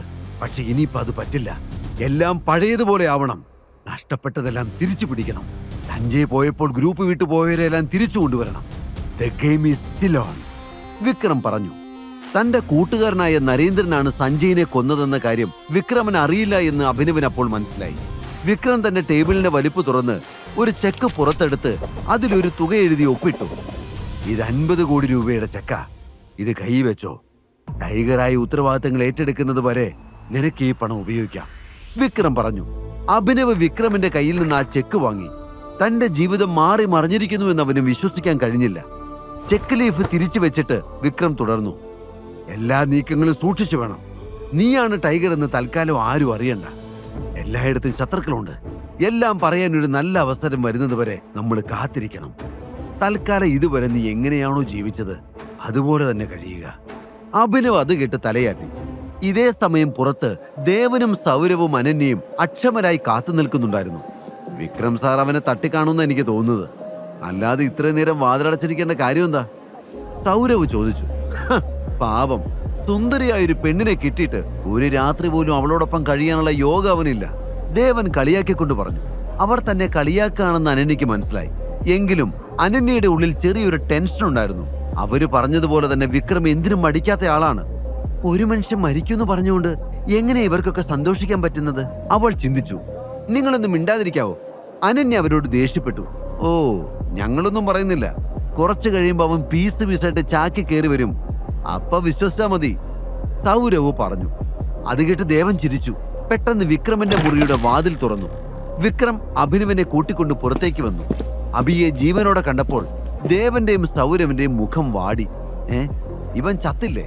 ദേവൻ ചോദിച്ചു. അതെ, ഞാനും അത് ആലോചിക്കുന്നു. ഇത്ര നേരം കിട്ടിയിട്ട് മറ്റീസ്റ്റ് അവന്റെ ഒരു കയ്യെങ്കിലും സാറ് തല്ലി ഒടിക്കാത്തത് മോശമായി പോയി, സൗരവ് പറഞ്ഞു. വിക്രം അഭിനവനെ അവരുടെ മുന്നിലൂടെ സ്റ്റേജിലേക്ക് കൂട്ടിക്കൊണ്ടുപോയി. എല്ലാവരും വിക്രമിന്റെ കൂടെ നിൽക്കുന്ന ചെറുപ്പക്കാരനെ ശ്രദ്ധിച്ചു. ഹായ് ഓൾ, ഇതാണ് മിസ്റ്റർ അഭിനവ്. എൻ്റെ ഒരു പഴയ സുഹൃത്തിന്റെ, അല്ല, എൻ്റെ ഒരു പഴയ ഡ്രൈവറുടെ മകനാണ്. വിക്രം അഭിനവനെ എല്ലാവർക്കും പരിചയപ്പെടുത്തി. അഭിനവ് വെറും ഒരു ഡ്രൈവറിന്റെ മകനാണെന്ന് കേട്ടപ്പോൾ ദേവനും സൗരവനും സമാധാനമായി. എൻജോയ് ദ പാർട്ടി, വിക്രം പറഞ്ഞു. ശേഷം അയാൾ അഭിനവനെ വിട്ട് ബാക്കിയുള്ള അതിഥികളെ കാണാൻ പോയി. വിക്രം എന്തിനാണ് ഒരു ഡ്രൈവറുടെ മകൻ ഇത്രയും പ്രാധാന്യം നൽകുന്നതെന്ന് ദേവനും സൗരവനും മനസ്സിലായില്ല. അപ്പോഴേക്കും അനന്യ അവന്റെ അരികിലേക്ക് മെല്ലെ മെല്ലെ നടന്നു വന്നു. നിനക്ക് കുഴപ്പമൊന്നുമില്ലല്ലോ അല്ലേ? വിക്രം സാറ് കൂട്ടിക്കൊണ്ടു പോയപ്പോ നീ തീർന്നെന്നാ ഞാൻ വിചാരിച്ചത്, അനന്യ പറഞ്ഞു. ഞാൻ ചത്ത നിനക്കെന്താ പ്രശ്നം? നീ എന്തിനാ ടെൻഷൻ ആവുന്നേ? അഭിനവ് അവളെ കളിയാക്കി ചോദിച്ചു. അയ്യോ, എനിക്ക് ടെൻഷനൊന്നുമില്ല. വിക്രം സാറിന്റെ ഒരു രീതി വെച്ച് പറഞ്ഞേ ഉള്ളൂ, അനന്യ പറഞ്ഞു. അപ്പോഴേക്കും സൗരവും ദേവനും അങ്ങോട്ട് വന്നു. അകത്ത് പോയിട്ട് കുറെ നേരം ആയല്ലോടാ, സാറെന്താ പറഞ്ഞേ? ദേവൻ ചോദിച്ചു. അത് കേട്ട് അഭിനവ് അവനെ അടിമുടി ഒന്ന് നോക്കി. ഓ അതോ? പുറത്തിറങ്ങിയ ഉടനെ ദേവനെന്ന് പേരുള്ള ഒരു കഴുത വന്ന് എന്തെങ്കിലും ചോദിക്കും. അവനോടൊന്നും പറയണ്ടെന്നാ സാറ് പറഞ്ഞത്. സംഭവം സത്യമാണെന്ന് ഇപ്പൊ മനസ്സിലായി. ദേവനെ കളിയാക്കിക്കൊണ്ട് അഭിനവ് അവിടെ നിന്നും മാറി. ഇവനെ പറഞ്ഞിട്ട് കാര്യമില്ല. കൾച്ചർ ഇല്ലാത്ത ഈ ദരിദ്രവാസിയെ പിടിച്ച് തലയിൽ കയറ്റി വെച്ചവരെ വേണം പറയാൻ. ഇപ്പൊ അവന്റെ അഹങ്കാരം കണ്ടില്ലേ? ദേവൻ അഭിനവ് കേൾക്കുന്നത് പോലെ തന്നെ ഉറക്കെ പറഞ്ഞു. എന്നിട്ടും അവൻ തന്നെ ശ്രദ്ധിക്കുന്നില്ല എന്ന് കണ്ടതോടെ ദേവന്റെ ദേഷ്യം ഇരട്ടിച്ചു. നീ എന്തിനാടാ ടെൻഷൻ ആവുന്നത്? ഇവനൊക്കെ നമുക്ക് പറ്റിയ ഇരയാണ്, വിട്ടുകളാ. സൗരവ് അവനെ സമാധാനിപ്പിക്കാൻ ശ്രമിച്ചുകൊണ്ട് പറഞ്ഞു. പാർട്ടി കഴിഞ്ഞപ്പോൾ അഭിനവ് അനന്യയുടെ കാറിൽ കയറി. ഡ്രൈവർ, എന്റെ വീട് ഇവിടെ അടുത്താ. ആദ്യം നമുക്ക് അവിടെ പോകാം. കല്യാണം കഴിഞ്ഞാൽ എവിടേക്കാണ് വരേണ്ടതെന്ന് ചിലരെല്ലാം കാണട്ടെ. അനന്യ കേൾക്കാൻ വേണ്ടി തന്നെയാണ് അവൻ അങ്ങനെ പറഞ്ഞത്. ആ വിചാരം 8 മടക്കി പോക്കറ്റ് വെച്ചോ. നിന്നെ കണ്ടാൽ തന്നെ അറിയാം നിനക്ക് സ്വന്തമായിട്ട് വീട് പോയിട്ട് ഒരു തൊഴുത്ത് പോലും ഉണ്ടാവില്ലെന്ന്. ഡ്രൈവർ, ആദ്യം എന്നെ ഡ്രോപ്പ് ചെയ്യ്, എന്നിട്ട് ഇയാളെ എവിടെയാന്ന് വെച്ച് കൊണ്ടാക്കിക്കോ, അനന്യ ദേഷ്യത്തോടെ പറഞ്ഞു. അച്ചോടാ, ഇതൊന്നും എന്റെ തീരുമാനമല്ലല്ലോ മുത്തേ. നിന്റെ മുത്തച്ഛൻ തന്നെയല്ലേ നിന്നെ കെട്ടണം എന്നോട് പറഞ്ഞത്. കല്യാണം കഴിഞ്ഞാൽ പിന്നെ നിന്നെ ഞാൻ എന്റെ വീട്ടിൽ കൊണ്ടുപോകും. അതിപ്പോ വാടക വീടായാലും ശരി, തൊഴുത്തായാലും ശരി, അഡ്ജസ്റ്റ് ചെയ്തോണം. അഭിനവ് ചിരിച്ചുകൊണ്ട് പറഞ്ഞു. നിന്റെ ഓവർ സ്മാർട്ട്നെസ് ഒന്നും എന്റെ അടുത്ത് വേണ്ട. മുത്തച്ഛന്റെ വാക്ക് ധിക്കരിക്കാൻ ഞങ്ങൾക്കാർക്കും പറ്റില്ല. അല്ലെങ്കിൽ ശരിയാക്കി തന്നേനെ നിന്നെ. എന്നെ ചതിച്ചവനാ നീ. ഇനി എന്റെ കഷ്ടകാലത്തിന് നിന്റെ കൂടെ താമസിക്കണമെന്നെങ്ങാനും മുത്തച്ഛൻ പറഞ്ഞ ഞാൻ നിന്റെ വീട്ടിലേക്കല്ല, നീ എന്റെ വീട്ടിലേക്ക് വരും. അതും വെറും ഒരു ജോലിക്കാരനെ പോലെ. അങ്ങനെ നിന്നാ മതി, മനസ്സിലായല്ലോ, അനന്യ പറഞ്ഞു. അത് കേട്ട് അഭിനവ് ചിരിച്ചതേ ഉള്ളൂ. നീ എങ്ങനെ എന്റെ ബെഡിലെത്തിയത്? അനന്യ ദേഷ്യത്തോടെ ചോദിച്ചു. ഇത് തന്നെയല്ലേ ഞാനും രാവിലെ മുതൽ നിന്നോട് ചോദിക്കുന്നത്. എനിക്കറിയില്ല. ഇമാതിരി വൃത്തികെട്ട പണി ചെയ്യുന്ന ശത്രുക്കളൊന്നും എനിക്കില്ല. ഇത് നിനക്കുള്ള കൊട്ടേഷനാ. അപ്പോൾ നീ തന്നെയാ ഇതിന്റെ ഉത്തരം കണ്ടുപിടിക്കേണ്ടത്. അഭിനവ് പറഞ്ഞത് കേട്ട് ദേഷ്യം വന്ന അനന്യ ഒന്നും മിണ്ടാതെ പുറത്തേക്ക് നോക്കിയിരുന്നു. അല്പനേരം കഴിഞ്ഞപ്പോൾ കാർ അനന്യയുടെ വീട്ടിലെത്തി. അഭിനവനെ ഒന്ന് നോക്കുക പോലും ചെയ്യാതെ വാതിൽ ശക്തമായി അടച്ച് അനന്യ വീടിനുള്ളിലേക്ക് കയറിപ്പോയി. അവനെയും കൊണ്ട് കാറ് മുന്നോട്ട് നീങ്ങി. അഭിനവന്റെ കണ്ണുകൾ തന്റെ മോതിരത്തിലെത്തി നിന്നു. ഇതില്ലായിരുന്നുവെങ്കിൽ ഒരിക്കലും ആരും എന്നെ തിരിച്ചറിയില്ലായിരുന്നു. ഒരു നെടുവീർപ്പോടെ അവൻ ആ മോതിരം തന്റെ ചുണ്ടോട് ചേർത്തു. വൈകാതെ കാർ അവന്റെ വീട്ടിലെത്തി. അടുത്ത ദിവസം അലാറം മുഴങ്ങിയപ്പോൾ അഭി വീണ്ടും അതേ സ്വപ്നം കാണുകയായിരുന്നു. ഞെട്ടി എഴുന്നേറ്റ അവൻ മനസ്സിലേക്ക് തലേന്ന് വിക്രം പറഞ്ഞതെല്ലാം ഓടി വന്നു. തന്റെ അച്ഛന്റെ കമ്പനി ഇത്രയും വർഷങ്ങൾ നിലനിർത്തിയതിന് അവൻ വിക്രമനോട് മനസ്സിൽ നന്ദി പറഞ്ഞു. വാച്ചിലേക്ക് നോക്കി അഭിയുടെ ഭാവം മാറി. ജോലിക്ക് പോകാൻ നേരമായിരിക്കുന്നു. താൻ ഇതിനു മുമ്പ് എങ്ങനെ ജീവിച്ചുവോ അതുപോലെ തന്നെ തുടരേണ്ടതുണ്ട്. അഭിനവ് വേഗം എഴുന്നേറ്റ് റെഡിയായി. സിറ്റി ട്രാഫിക്കിൽ 1 മണിക്കൂർ ബൈക്ക് ഓടിച്ച് അവൻ തന്റെ ഓഫീസിലെത്തി. അപ്പോഴാണ് അവിടുത്തെ മറ്റൊരു സ്റ്റാഫ് ഹരീഷ് അവനെ കണ്ടത്. പഴയ സഹപാഠിയായിരുന്നു എങ്കിലും അവിടെ അഭിനവിനേക്കാൾ ഉയർന്ന പോസ്റ്റാണ് ഹരീഷിന്. ഒരു പ്രത്യേക സ്വഭാവക്കാരനാണ് ഹരീഷ്. അയാൾക്ക് കീഴ്ജീവനക്കാരുടെ പുച്ഛമാണ്. കിട്ടുന്ന അവസരങ്ങൾ ഉപയോഗിച്ച് അവരെ കളിയാക്കാൻ ഹരീഷിന് വലിയ ഇഷ്ടമാണ്. ഹലോ ഡെലിവറി ബോയ്, ഹരീഷ് ഉറക്കെ വിളിച്ചു. അഭി കൂട്ടുകാരനാണെന്ന ഭാവമൊന്നും ഹരീഷിനില്ല. തരം കിട്ടുമ്പോഴെല്ലാം അവൻ അഭിയെ അപമാനിക്കും. ബോസ് നിന്റെ അകത്ത് കാത്തിരിക്കുന്നുണ്ട്. ഇന്നലെ എവിടെ പോയി കിടക്കരുതണ നീ? നിന്റെ അച്ഛന്റെ കല്യാണമായിരുന്നോ? അവനെ കളിയാക്കിക്കൊണ്ട് ഹരീഷ് ചോദിച്ചു. പക്ഷെ അത് കേട്ടതോ അഭിയുടെ ചോര തളച്ചു. അവൻ മുഷ്ടി ചുരുട്ടി. തനിക്ക് വരാനാവില്ല എന്ന് അഭി ഈ പ്രശ്നങ്ങൾക്കിടയിലും ഹരീഷിനെ വിളിച്ച് പറഞ്ഞിരുന്നു. തന്റെ ലീവ് ഹരീഷ് മനഃപൂർവ്വം റിപ്പോർട്ട് ചെയ്യാത്തതാണെന്നും അവനറിയാം. ഒന്നും മിണ്ടാതെ അഭി ബോസിന്റെ ക്യാബിനിലേക്ക് നടന്നു. Good morning sir. ക്യാബിന്റെ ഡോർ പതിയെ തുറന്നുകൊണ്ട് അഭിനവ് പറഞ്ഞു. അത് കേട്ടതും കണക്കുകൾ പരിശോധിക്കുകയായിരുന്ന ബോസ് അവന് ദേഷ്യത്തോടെ നോക്കി. അയാൾ അവനോട് അകത്തേക്ക് വരാൻ ആംഗ്യം കാണിച്ചു. എന്തിനാണാവോ ഇന്ന് സാറ് എഴുന്നള്ളിയത്? ബോസ് ചോദിച്ചു. ആ ചോദ്യത്തിന്റെ അർത്ഥം അഭിനവിന് മനസ്സിലായില്ല. എന്താ സാർ? അവൻ ചോദിച്ചു. അല്ല, ഇവിടത്തെ കാര്യങ്ങളെല്ലാം തീരുമാനിക്കുന്നത് സാറാണല്ലോ. അതുകൊണ്ടാണല്ലോ തോന്നിയ പോലെ വരവും പോക്കും. ഇന്നലെ ഇവിടെ എത്ര ഡെലിവറിയാ നീ ഒറ്റ ഒരുത്തം വരാത്തത് കാരണം മുടങ്ങിയെന്നറിയോ? തന്റെ മേശപ്പുറത്ത് ദേഷ്യത്തോടെ ഇടിച്ചുകൊണ്ട് ബോസ് പറഞ്ഞു. പക്ഷെ സാർ, എനിക്ക് മാസത്തിൽ 1 ക്യാഷ് ലീവ് ഇല്ലേ? ഞാൻ ഇതിനു മുമ്പ് ലീവൊന്നും എടുത്തിട്ടില്ല. പിന്നെ വരില്ലെന്ന് ഞാൻ ഹരീഷ് സാറിനെ അറിയിച്ചിരുന്നു. ഒരു അത്യാവശ്യം വന്നതുകൊണ്ടാണ് ഞാൻ. അഭിനവ് പറഞ്ഞു. നിനക്ക് ലീവ് തരണോ വേണ്ടയോ എന്നൊക്കെ ഞാൻ തീരുമാനിക്കും. നിന്റെ സ്വന്തം ഇഷ്ടപ്രകാരം ലീവ് എടുക്കാൻ ഇത് നിന്റെ അച്ഛന്റെ കമ്പനിയൊന്നുമല്ല. അച്ഛനെ പറഞ്ഞപ്പോൾ അഭിനവിന് ദേഷ്യം ഇരച്ചു കയറി. അവൻ ബോസിനെ തുറിച്ചു നോക്കി. എന്താണാ നോക്കി പേടിപ്പിക്കുന്നേ? ഗുരുതരമായ വീഴ്ചയാ ഉണ്ടായത്. ഇനി നിന്റെ സേവനം ഇവിടെ വേണ്ട. പകരം ഞാൻ വേറെ ആളെ വെച്ചു. കൂടും കിടക്കൊക്കെ എടുത്ത് സ്ഥലം വിട്ടോ, ബോസ് പറഞ്ഞു. അത് കേട്ട് അഭിനവിന് ഞെട്ടലൊന്നും ഉണ്ടായില്ല. നിസ്സാര കാര്യത്തിന് ആളുകളെ പറഞ്ഞു വിടുന്നത് അവിടെ പുതുമയുള്ള കാര്യമല്ല. എപ്പോൾ വേണമെങ്കിലും തന്റെ ജോലിയും നഷ്ടപ്പെടാമെന്ന് മനസ്സിലാക്കിക്കൊണ്ട് തന്നെയാണ് അഭിനവ് അവിടെ തുടർന്നിരുന്നത്. ശരി സാർ, ഇതുവരെയുള്ള സാലറി തന്ന ഞാൻ പൊയ്ക്കോളാം, അഭിനവ് ഉറച്ച ശബ്ദത്തിൽ പറഞ്ഞു. എന്തോ? എങ്ങനെ? ഇന്നലെ നീ കാരണം കമ്പനിക്കുണ്ടായ നഷ്ടം ഈ മാസത്തിൽ നിന്റെ മുഴുവൻ ശമ്പളം തന്നാലും തീരില്ല. കണക്ക് നോക്കിയാൽ നീ ഇങ്ങോട്ട് തരേണ്ടി വരും പൈസ. എന്റെ ഒരു മര്യാദ വെച്ച് അത് ഞാൻ ചോദിക്കുന്നില്ല. മിണ്ടാതെ സ്ഥലമിടാൻ നോക്ക്, ബോസ് പറഞ്ഞു. സാർ, നിങ്ങൾ എന്തൊക്കെ പറഞ്ഞാലും ചെയ്ത ജോലിക്കുള്ള കൂലി കിട്ടാതെ ഞാൻ പോവില്ല. സാലറി നിങ്ങളുടെ ഔദാര്യമൊന്നുമല്ല, എന്റെ അവകാശമാണ്. അഭിനവിന്റെ ശബ്ദം ഉറച്ചതായിരുന്നു. അത് കേട്ട് ബോസ് പുച്ഛത്തോടെ ചിരിച്ചു. കിട്ടാതെ നീ പോവില്ല അല്ലേ? ശരി, തന്നേക്കാം. അത് പറഞ്ഞ അയാൾ മേശപ്പുറത്തിരുന്ന് ബെല്ലടിച്ചു. അടുത്ത നിമിഷം മുറിയുടെ വാതിൽ തുറന്ന് 4 ഗുണ്ടകൾ അകത്തേക്ക് വന്നു. ഈ സാറിന് ശമ്പളം വേണോ അത്രേ? കൊടുത്തു വിട്ടേക്ക്, ബോസ് കണ്ണിറുക്കിക്കൊണ്ട് അവരോട് പറഞ്ഞു. അത് കേട്ടതും അവരിൽ ഒരാൾ അവന്റെ ടീഷർട്ട് പിടിക്കാൻ ആഞ്ഞു. മിന്നല് പോലെ അബി ആ കൈ തടഞ്ഞു. ഉടൻ തന്നെ 4 പേരും അവനെ ആക്രമിക്കാനായി ചെന്നു. അടുത്ത നിമിഷം അബി മുന്നിലുള്ളയാളുടെ തോളിലൂടെ കൈ ചേർത്ത് അയാളെ വലിച്ചു. അയാൾ ബോസിന്റെ മേശപ്പുറത്തേക്ക് കറങ്ങി വീണു. അവൻ ഉടനെ തന്നെ മറ്റുള്ളവരെ നേരിടാനായി റെഡിയായി നിന്നു. അവന്റെ ചലനങ്ങൾ പരിശീലനം സിദ്ധിച്ച ഒരു കിക്ക് ബോക്സറുടേതിന് സമാനമായിരുന്നു. വൈകാതെ തന്നെ ബോസിന്റെ 4 ഗുണ്ടകളും അഭിനവന്റെ അടി കൊണ്ട് വീണു. മനോഹരമായി ഇന്റീരിയർ ചെയ്തിരുന്ന ആ ക്യാബിൻ നിമിഷം നേരം കൊണ്ട് യുദ്ധക്കളം പോലെയായി മാറി. താഴെ വീണ് കിടക്കുന്ന തടിയന്മാരെ നോക്കിക്കൊണ്ട് ബോസ് നിന്ന് വിറച്ചു. അവരെ ഇത്ര എളുപ്പത്തിൽ അഭിനവനെ പോലെ ഒരാൾക്ക് എങ്ങനെ തോൽപ്പിക്കാൻ കഴിഞ്ഞു എന്ന് അയാൾ ചിന്തിച്ചു. അപ്പോഴേക്കും അഭിനവ് ബോസിന്റെ മുന്നിലെ കസേരയിൽ വന്നിരുന്നു. എന്നിട്ട് മേശപ്പുറത്ത് മെല്ലെ തട്ടിക്കൊണ്ട് ഒരു വല്ലാത്ത നോട്ടത്തിൽ അവൻ പറഞ്ഞു, സാറേ, സാലറി കിട്ടാതെ ഞാൻ പോവില്ല.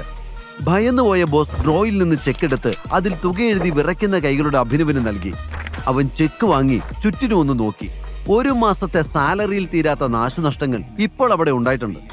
ഇനി എന്തെങ്കിലും ബാക്കിയുണ്ടെങ്കിൽ സാറ് മട്ടാഞ്ചേരിക്ക് വന്നാൽ മതി. നമുക്ക് കണക്ക് അവിടെ വെച്ച് തീർക്കാം. അഭിനവിന്റെ സംസാരം അധികാര സ്വരത്തിലായിരുന്നു. അത് കേട്ട് ബോസ് ഭയന്ന് വിറച്ചുപോയി. ക്യാബിനിൽ നിന്ന് പുറത്തിറങ്ങുമ്പോഴും നരേന്ദ്രന്റെ ഫോട്ടോയിലേക്ക് നോക്കുന്തോറും അഭിനവന്റെ കണ്ണുകളിൽ പകയാളിക്കൊണ്ടിരുന്നു.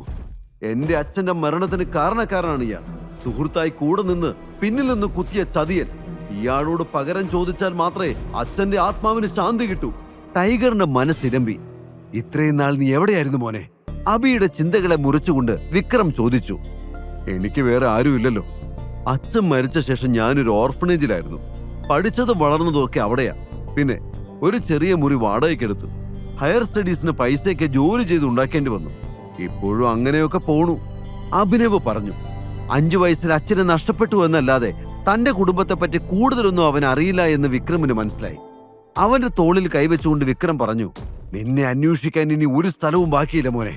ഞങ്ങളുടെ കയ്യിൽ നിന്റെ ഒരു പഴയ ഫോട്ടോ മാത്രമേ ഉണ്ടായിരുന്നുള്ളൂ. അതും വെച്ച് എത്ര കാലം നിന്നെ തിരയാൻ പറ്റും? നീ അങ്ങ് വളർന്നു പോയില്ലേ?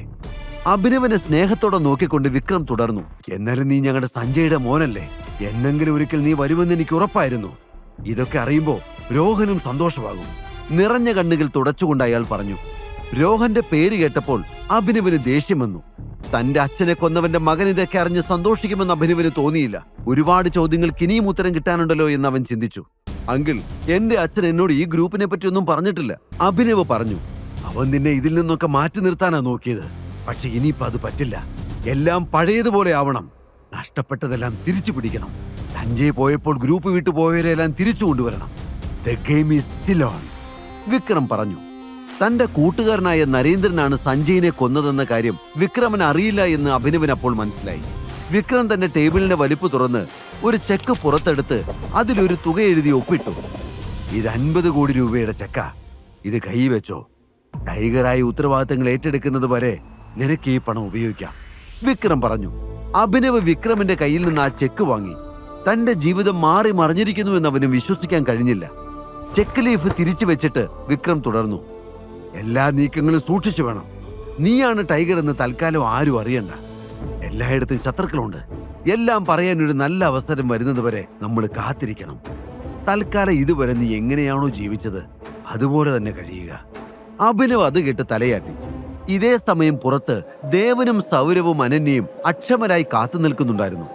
വിക്രം സാർ അവനെ തട്ടിക്കാണുന്ന എനിക്ക് തോന്നുന്നത്. അല്ലാതെ ഇത്രയും നേരം വാതിലടച്ചിരിക്കേണ്ട കാര്യം എന്താ? സൗരവ് ചോദിച്ചു. പാവം, സുന്ദരിയായൊരു പെണ്ണിനെ കിട്ടിയിട്ട് ഒരു രാത്രി പോലും അവളോടൊപ്പം കഴിയാനുള്ള യോഗ അവനില്ല, ദേവൻ കളിയാക്കിക്കൊണ്ട് പറഞ്ഞു. അവർ തന്നെ കളിയാക്കാണെന്ന് അനന്യയ്ക്ക് മനസ്സിലായി. എങ്കിലും അനന്യയുടെ ഉള്ളിൽ ചെറിയൊരു ടെൻഷൻ ഉണ്ടായിരുന്നു. അവര് പറഞ്ഞതുപോലെ തന്നെ വിക്രം എന്തിനും മടിക്കാത്ത ആളാണ്. ഒരു മനുഷ്യൻ മരിക്കുമെന്ന് പറഞ്ഞുകൊണ്ട് എങ്ങനെ ഇവർക്കൊക്കെ സന്തോഷിക്കാൻ പറ്റുന്നത്? അവൾ ചിന്തിച്ചു. നിങ്ങളൊന്നും മിണ്ടാതിരിക്കാവോ? അനന്യ അവരോട് ദേഷ്യപ്പെട്ടു. ഓ, ഞങ്ങളൊന്നും പറയുന്നില്ല. കുറച്ചു കഴിയുമ്പോൾ അവൻ പീസ് പീസായിട്ട് ചാക്കി കയറി വരും, അപ്പ വിശ്വസിച്ചാ മതി, സൗരവ് പറഞ്ഞു. അത് കേട്ട് ദേവൻ ചിരിച്ചു. പെട്ടെന്ന് വിക്രമിന്റെ മുറിയുടെ വാതിൽ തുറന്നു. വിക്രം അഭിനവനെ കൂട്ടിക്കൊണ്ട് പുറത്തേക്ക് വന്നു. അഭിയെ ജീവനോടെ കണ്ടപ്പോൾ ദേവന്റെയും സൗരവിന്റെയും മുഖം വാടി. ഇവൻ ചത്തില്ലേ? ദേവൻ ചോദിച്ചു. അതെ, ഞാനും അത് ആലോചിക്കുന്നു. ഇത്ര നേരം കിട്ടിയിട്ട് മറ്റൊരു അവന്റെ ഒരു കയ്യെങ്കിലും സാറ് തല്ലി ഒടിക്കാത്തത് മോശമായി പോയി, സൗരവ് പറഞ്ഞു. വിക്രം അഭിനവനെ അവരുടെ മുന്നിലൂടെ സ്റ്റേജിലേക്ക് കൂട്ടിക്കൊണ്ടുപോയി. എല്ലാവരും വിക്രമിന്റെ കൂടെ നിൽക്കുന്ന ചെറുപ്പക്കാരനെ ശ്രദ്ധിച്ചു. ഹായ് ഓൾ, ഇതാണ് മിസ്റ്റർ അഭിനവ്. എൻ്റെ ഒരു പഴയ സുഹൃത്തിന്റെ, അല്ല, എൻ്റെ ഒരു പഴയ ഡ്രൈവറുടെ മകനാണ്. വിക്രം അഭിനവനെ എല്ലാവർക്കും പരിചയപ്പെടുത്തി. അഭിനവ് വെറും ഒരു ഡ്രൈവറിന്റെ മകനാണെന്ന് കേട്ടപ്പോൾ ദേവനും സൗരവനും സമാധാനമായി. എൻജോയ് ദ പാർട്ടി, വിക്രം പറഞ്ഞു. ശേഷം അയാൾ അഭിനവനെ വിട്ട് ബാക്കിയുള്ള അതിഥികളെ കാണാൻ പോയി. വിക്രം എന്തിനാണ് ഒരു ഡ്രൈവറുടെ മകൻ ഇത്രയും പ്രാധാന്യം നൽകുന്നതെന്ന് ദേവനും സൗരവനും മനസ്സിലായില്ല. അപ്പോഴേക്കും അനന്യ അവന്റെ അരികിലേക്ക് മെല്ലെ മെല്ലെ നടന്നു വന്നു. നിനക്ക് കുഴപ്പമൊന്നുമില്ലല്ലോ അല്ലേ? വിക്രം സാറ് കൂട്ടിക്കൊണ്ടുപോയപ്പോ നീ തീർന്നെന്നാ ഞാൻ വിചാരിച്ചത്, അനന്യ പറഞ്ഞു. ഞാൻ ചത്ത നിനക്കെന്താ പ്രശ്നം? നീ എന്തിനാ ടെൻഷനാവുന്നേ? അഭിനവ് അവളെ കളിയാക്കി ചോദിച്ചു. അയ്യോ, എനിക്ക് ടെൻഷനൊന്നുമില്ല. വിക്രം സാറിന്റെ ഒരു രീതി വെച്ച് പറഞ്ഞേ ഉള്ളൂ, അനന്യ പറഞ്ഞു. അപ്പോഴേക്കും സൗരവും ദേവനും അങ്ങോട്ട് വന്നു. അകത്ത് പോയിട്ട് കുറെ നേരം ആയല്ലോടാ, സാറെന്താ പറഞ്ഞേ? ദേവൻ ചോദിച്ചു. അത് കേട്ട് അഭിനവ് അവനെ അടിമുടി ഒന്ന് നോക്കി. ഓ അതോ? പുറത്തിറങ്ങിയ ഉടനെ ദേവനെന്ന് പേരുള്ള ഒരു കഴുത വന്ന് എന്തെങ്കിലും ചോദിക്കും, അവനോടൊന്നും പറയണ്ടെന്നാ സാറ് പറഞ്ഞത്. സംഭവം സത്യമാണെന്ന് ഇപ്പൊ മനസ്സിലായി. ദേവനെ കളിയാക്കിക്കൊണ്ട് അഭിനവ് അവിടെ നിന്നും മാറി. ഇവനെ പറഞ്ഞിട്ട് കാര്യമില്ല. കൾച്ചർ ഇല്ലാത്ത ഈ ദരിദ്രവസ്ഥയിൽ പിടിച്ച് തലയിൽ കയറ്റി വെച്ചവരെ വേണം പറയാൻ. ഇപ്പൊ അവന്റെ അഹങ്കാരം കണ്ടില്ലേ? ദേവൻ അഭിനവ് കേൾക്കുന്നത് പോലെ തന്നെ ഉറക്കെ പറഞ്ഞു. എന്നിട്ടും അവൻ തന്നെ ശ്രദ്ധിക്കുന്നില്ല എന്ന് കണ്ടതോടെ ദേവന്റെ ദേഷ്യം ഇരട്ടിച്ചു. നീ എന്തിനാടാ ടെൻഷൻ ആവുന്നത്? ഇവനൊക്കെ നമുക്ക് പറ്റിയ ഇരയാണ്. വിട്ടുകളാ. സൗരവ് അവനെ സമാധാനിപ്പിക്കാൻ ശ്രമിച്ചുകൊണ്ട് പറഞ്ഞു. പാർട്ടി കഴിഞ്ഞപ്പോൾ അഭിനവ് അനന്യയുടെ കാറിൽ കയറി. ഡ്രൈവർ, എന്റെ വീട് ഇവിടെ അടുത്താ. ആദ്യം നമുക്ക് അവിടെ പോകാം. കല്യാണം കഴിഞ്ഞാൽ എവിടേക്കാണ് വരേണ്ടതെന്ന് ചിലരെല്ലാം കാണട്ടെ. അനന്യ കേൾക്കാൻ വേണ്ടി തന്നെയാണ് അവൻ അങ്ങനെ പറഞ്ഞത്. ആ വിചാരം 8 മടക്കി പോക്കറ്റ് വെച്ചോ. നിന്നെ കണ്ടാൽ തന്നെ അറിയാം നിനക്ക് സ്വന്തമായിട്ട് വീട് പോയിട്ട് ഒരു തൊഴുത്ത് പോലും ഉണ്ടാവില്ലെന്ന്. ഡ്രൈവർ, ആദ്യം എന്നെ ഡ്രോപ്പ് ചെയ്യ്, എന്നിട്ട് ഇയാളെ എവിടെയാന്ന് വെച്ച് കൊണ്ടാക്കിക്കോ. അനന്യ ദേഷ്യത്തോടെ പറഞ്ഞു. അച്ചോടാ, ഇതൊന്നും എന്റെ തീരുമാനമല്ലല്ലോ മുത്തേ. നിന്റെ മുത്തച്ഛൻ തന്നെയല്ലേ നിന്നെ കെട്ടണം എന്നോട് പറഞ്ഞത്. കല്യാണം കഴിഞ്ഞാ പിന്നെ നിന്നെ ഞാൻ എന്റെ വീട്ടിൽ കൊണ്ടുപോകും. അതിപ്പോ വാടക വീടായാലും ശരി, തൊഴുത്തായാലും ശരി, അഡ്ജസ്റ്റ് ചെയ്തോണം. അഭിനവ് ചിരിച്ചുകൊണ്ട് പറഞ്ഞു. നിന്റെ ഓവർ സ്മാർട്ട്നെസ് ഒന്നും എന്റെ അടുത്ത് വേണ്ട. മുത്തച്ഛന്റെ വാക്ക് ധിക്കരിക്കാൻ ഞങ്ങൾക്കാർക്കും പറ്റില്ല. അല്ലെങ്കിൽ ശരിയാക്കി തന്നേനെ നിന്നെ. എന്നെ ചതിച്ചവനാ നീ. ഇനി എന്റെ കഷ്ടകാലത്തിന് നിന്റെ കൂടെ താമസിക്കണമെന്നെങ്ങാനും മുത്തച്ഛൻ പറഞ്ഞ ഞാൻ നിന്റെ വീട്ടിലേക്കല്ല, നീ എന്റെ വീട്ടിലേക്ക് വരും. അതും വെറും ഒരു ജോലിക്കാരനെ പോലെ. അങ്ങനെ നിന്നാ മതി, മനസ്സിലായല്ലോ? അനന്യ പറഞ്ഞു. അത് കേട്ട് അഭിനവ് ചിരിച്ചതേ ഉള്ളൂ. നീ എങ്ങനെ എന്റെ ബെഡിലെത്തിയത്? അനന്യ ദേഷ്യത്തോടെ ചോദിച്ചു. ഇത് തന്നെയല്ലേ ഞാനും രാവിലെ മുതൽ നിന്നോട് ചോദിക്കുന്നത്. എനിക്കറിയില്ല. ഇമാതിരി വൃത്തികെട്ട പണി ചെയ്യുന്ന ശത്രുക്കളൊന്നും എനിക്കില്ല. ഇത് നിനക്കുള്ള കൊട്ടേഷനാ. അപ്പോൾ നീ തന്നെയാ ഇതിന്റെ ഉത്തരം കണ്ടുപിടിക്കേണ്ടത്. അഭിനവ് പറഞ്ഞത് കേട്ട് ദേഷ്യം വന്ന അനന്യ ഒന്നും മിണ്ടാതെ പുറത്തേക്ക് നോക്കിയിരുന്നു. അല്പനേരം കഴിഞ്ഞപ്പോൾ കാർ അനന്യയുടെ വീട്ടിലെത്തി. അഭിനവിനെ ഒന്ന് നോക്കുക പോലും ചെയ്യാതെ വാതിൽ ശക്തമായി അടച്ച് അനന്യ വീടിനുള്ളിലേക്ക് കയറിപ്പോയി. അവനെയും കൊണ്ട് കാറ് മുന്നോട്ട് നീങ്ങി. അഭിനവന്റെ കണ്ണുകൾ തന്റെ മോതിരത്തിലെത്തി നിന്നു. ഇതില്ലായിരുന്നുവെങ്കിൽ ഒരിക്കലും ആരും എന്നെ തിരിച്ചറിയില്ലായിരുന്നു. ഒരു നെടുവീർപ്പോടെ അവൻ ആ മോതിരം തന്റെ ചുണ്ടോട് ചേർത്തു. വൈകാതെ കാർ അവന്റെ വീട്ടിലെത്തി. അടുത്ത ദിവസം അലാറം മുഴങ്ങിയപ്പോൾ അഭി വീണ്ടും അതേ സ്വപ്നം കാണുകയായിരുന്നു. ഞെട്ടി എഴുന്നേറ്റ് അവൻ മനസ്സിലേക്ക് തലേന്ന് വിക്രം പറഞ്ഞതെല്ലാം ഓടി വന്നു. തന്റെ അച്ഛന്റെ കമ്പനി ഇത്രയും വർഷങ്ങൾ നിലനിർത്തിയതിന് അവൻ വിക്രമിനോട് മനസ്സിൽ നന്ദി പറഞ്ഞു. വാച്ചിലേക്ക് നോക്കി അഭിയുടെ ഭാവം മാറി. ജോലിക്ക് പോകാൻ നേരമായിരിക്കുന്നു. താൻ ഇതിനു മുമ്പ് എങ്ങനെ ജീവിച്ചുവോ അതുപോലെ തന്നെ തുടരേണ്ടതുണ്ട്. അഭിനവ് വേഗം എഴുന്നേറ്റ് റെഡിയായി.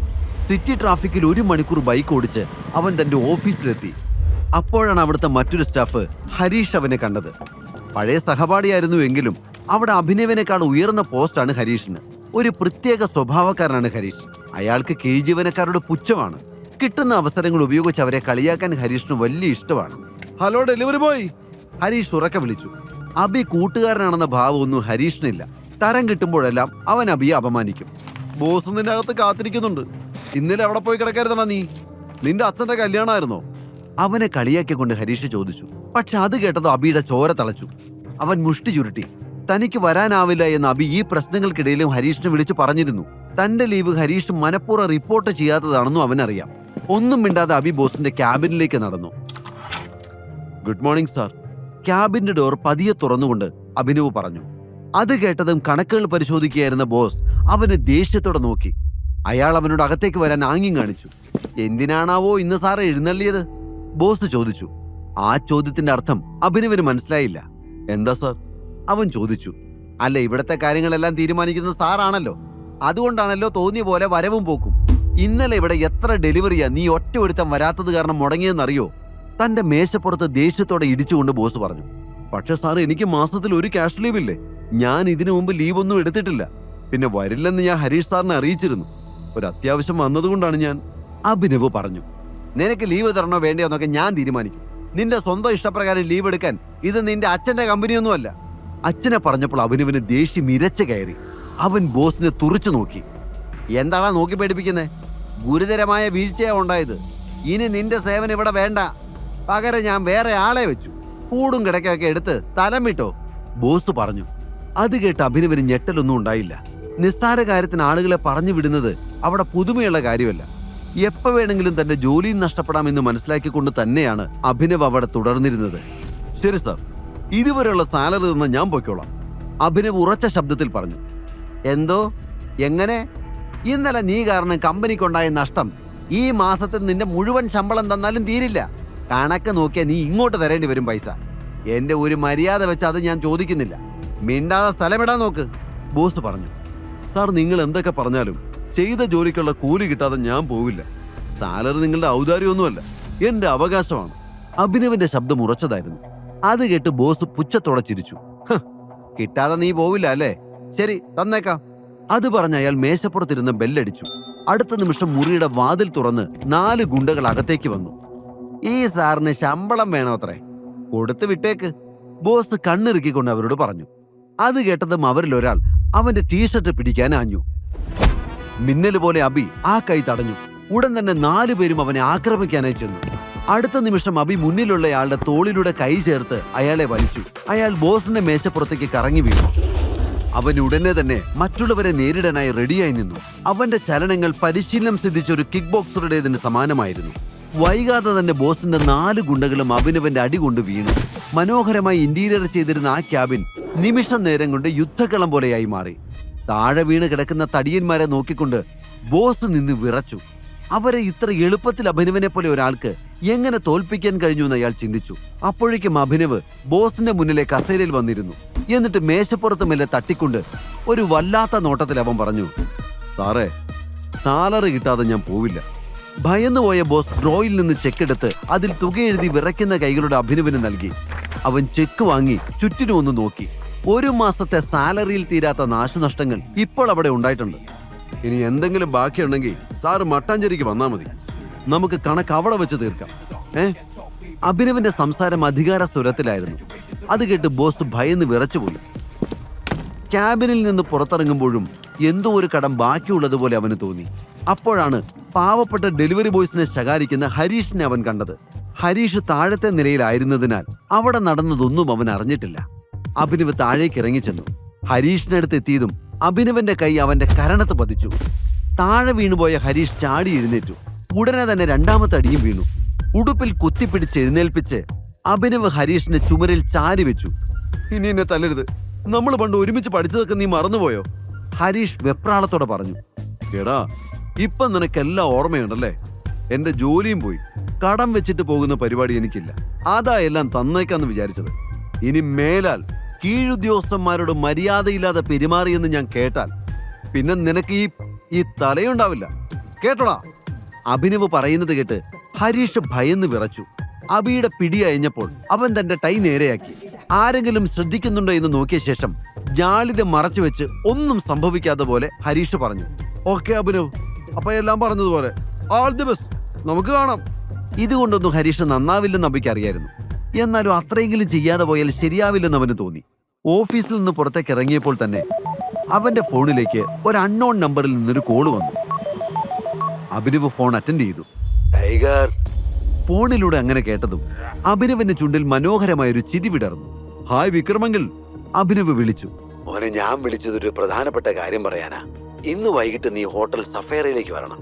ഒരാളെ പരിചയപ്പെടുത്തി തരാം. MK ഗ്രൂപ്പിന് വളരെ വേണ്ടപ്പെട്ട ആളാ. പിന്നെ എന്റെയും നിന്റെ അച്ഛന്റെയും ഒക്കെ ഉറ്റ സുഹൃത്താണ്. മിസ്റ്റർ ബൽറാം. അദ്ദേഹത്തിന്റെ ബിസിനസ്സുകൾക്ക് നമ്മൾ ഫണ്ട് ചെയ്യുന്നുണ്ട്. ടൈഗർ തിരിച്ചു വന്നത് അദ്ദേഹം കൂടി അറിയണം. അതുകൊണ്ട് നീ വരണം. ലൊക്കേഷൻ ഞാൻ അയക്കാം, വിക്രം പറഞ്ഞു. ബൽറാം എന്ന് പേര് കേട്ടപ്പോൾ അഭിനവ് ഒന്ന് ഞെട്ടി. ആ പേര് കൊച്ചിയിൽ ആർക്കാണ് അറിയാത്തത്? എല്ലാവരും ഭയപ്പെടുകയും ബഹുമാനിക്കുകയും ചെയ്യുന്ന ഒരാളെ താൻ കാണാൻ പോവുകയാണെന്നറിഞ്ഞപ്പോൾ അഭിനവന് അത്ഭുതം തോന്നി.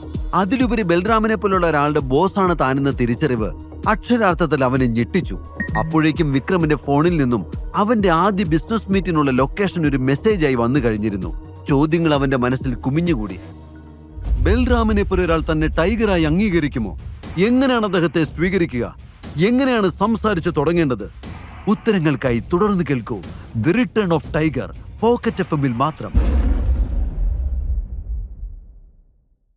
പാവപ്പെട്ട ഡെലിവറി ബോയ്സിനെ ശകാരിക്കുന്ന ഹരീഷിനെ അവൻ കണ്ടത്.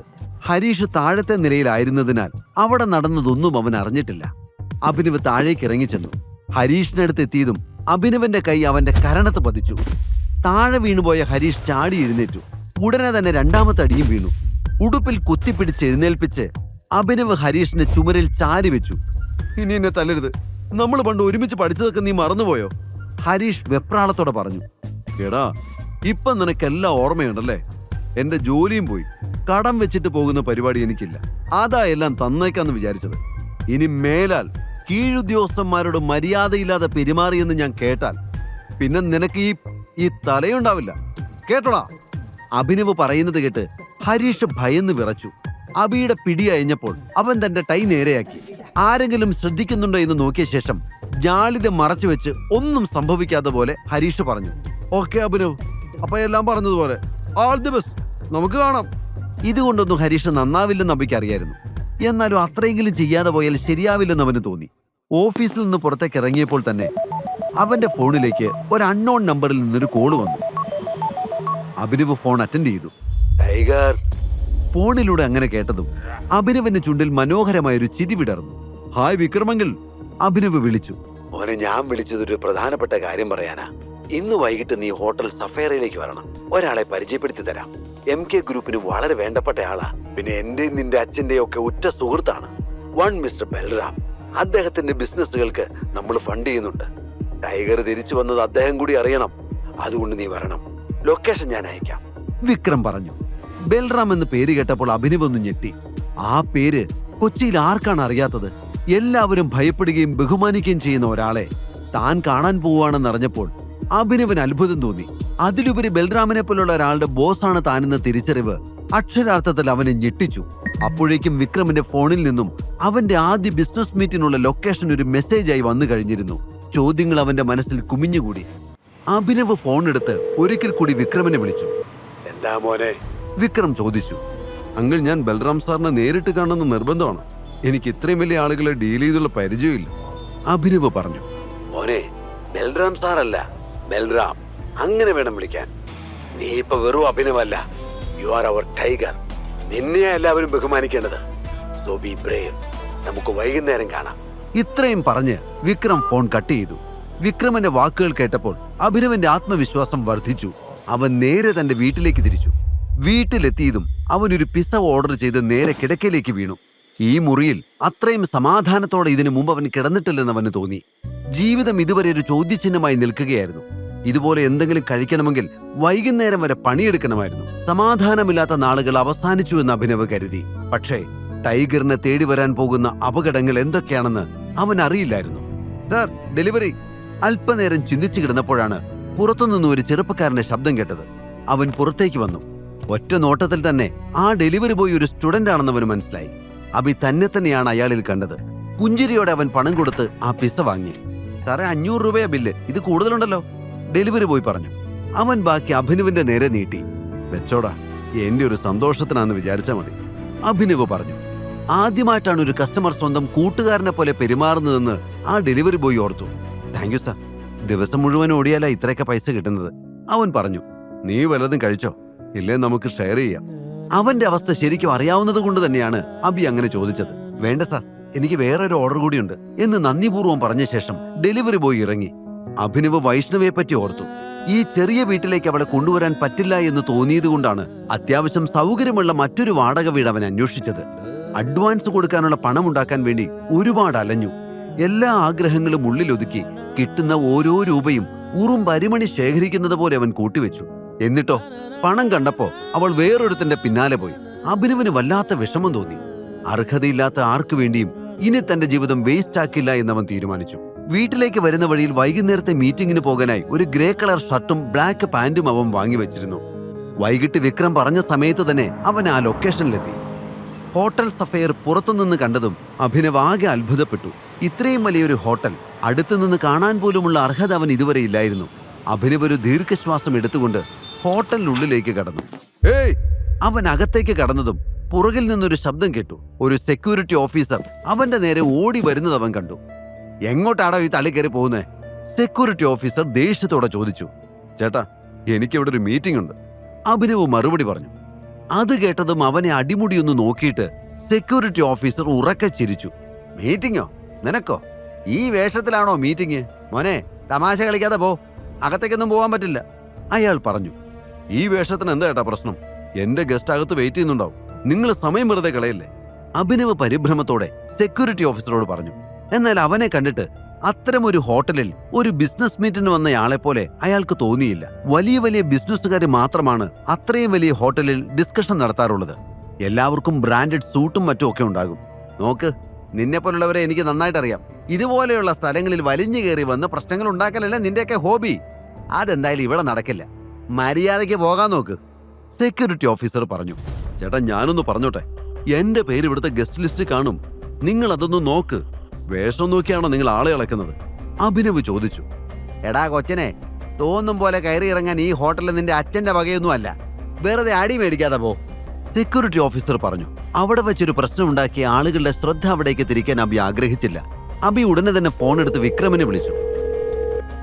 ആ മോനെ, നീ എവിടെ എത്തി? വിക്രം ചോദിച്ചു. അങ്കിൾ, ഞാൻ ഈ ഹോട്ടലിന് മുന്നിലുണ്ട്.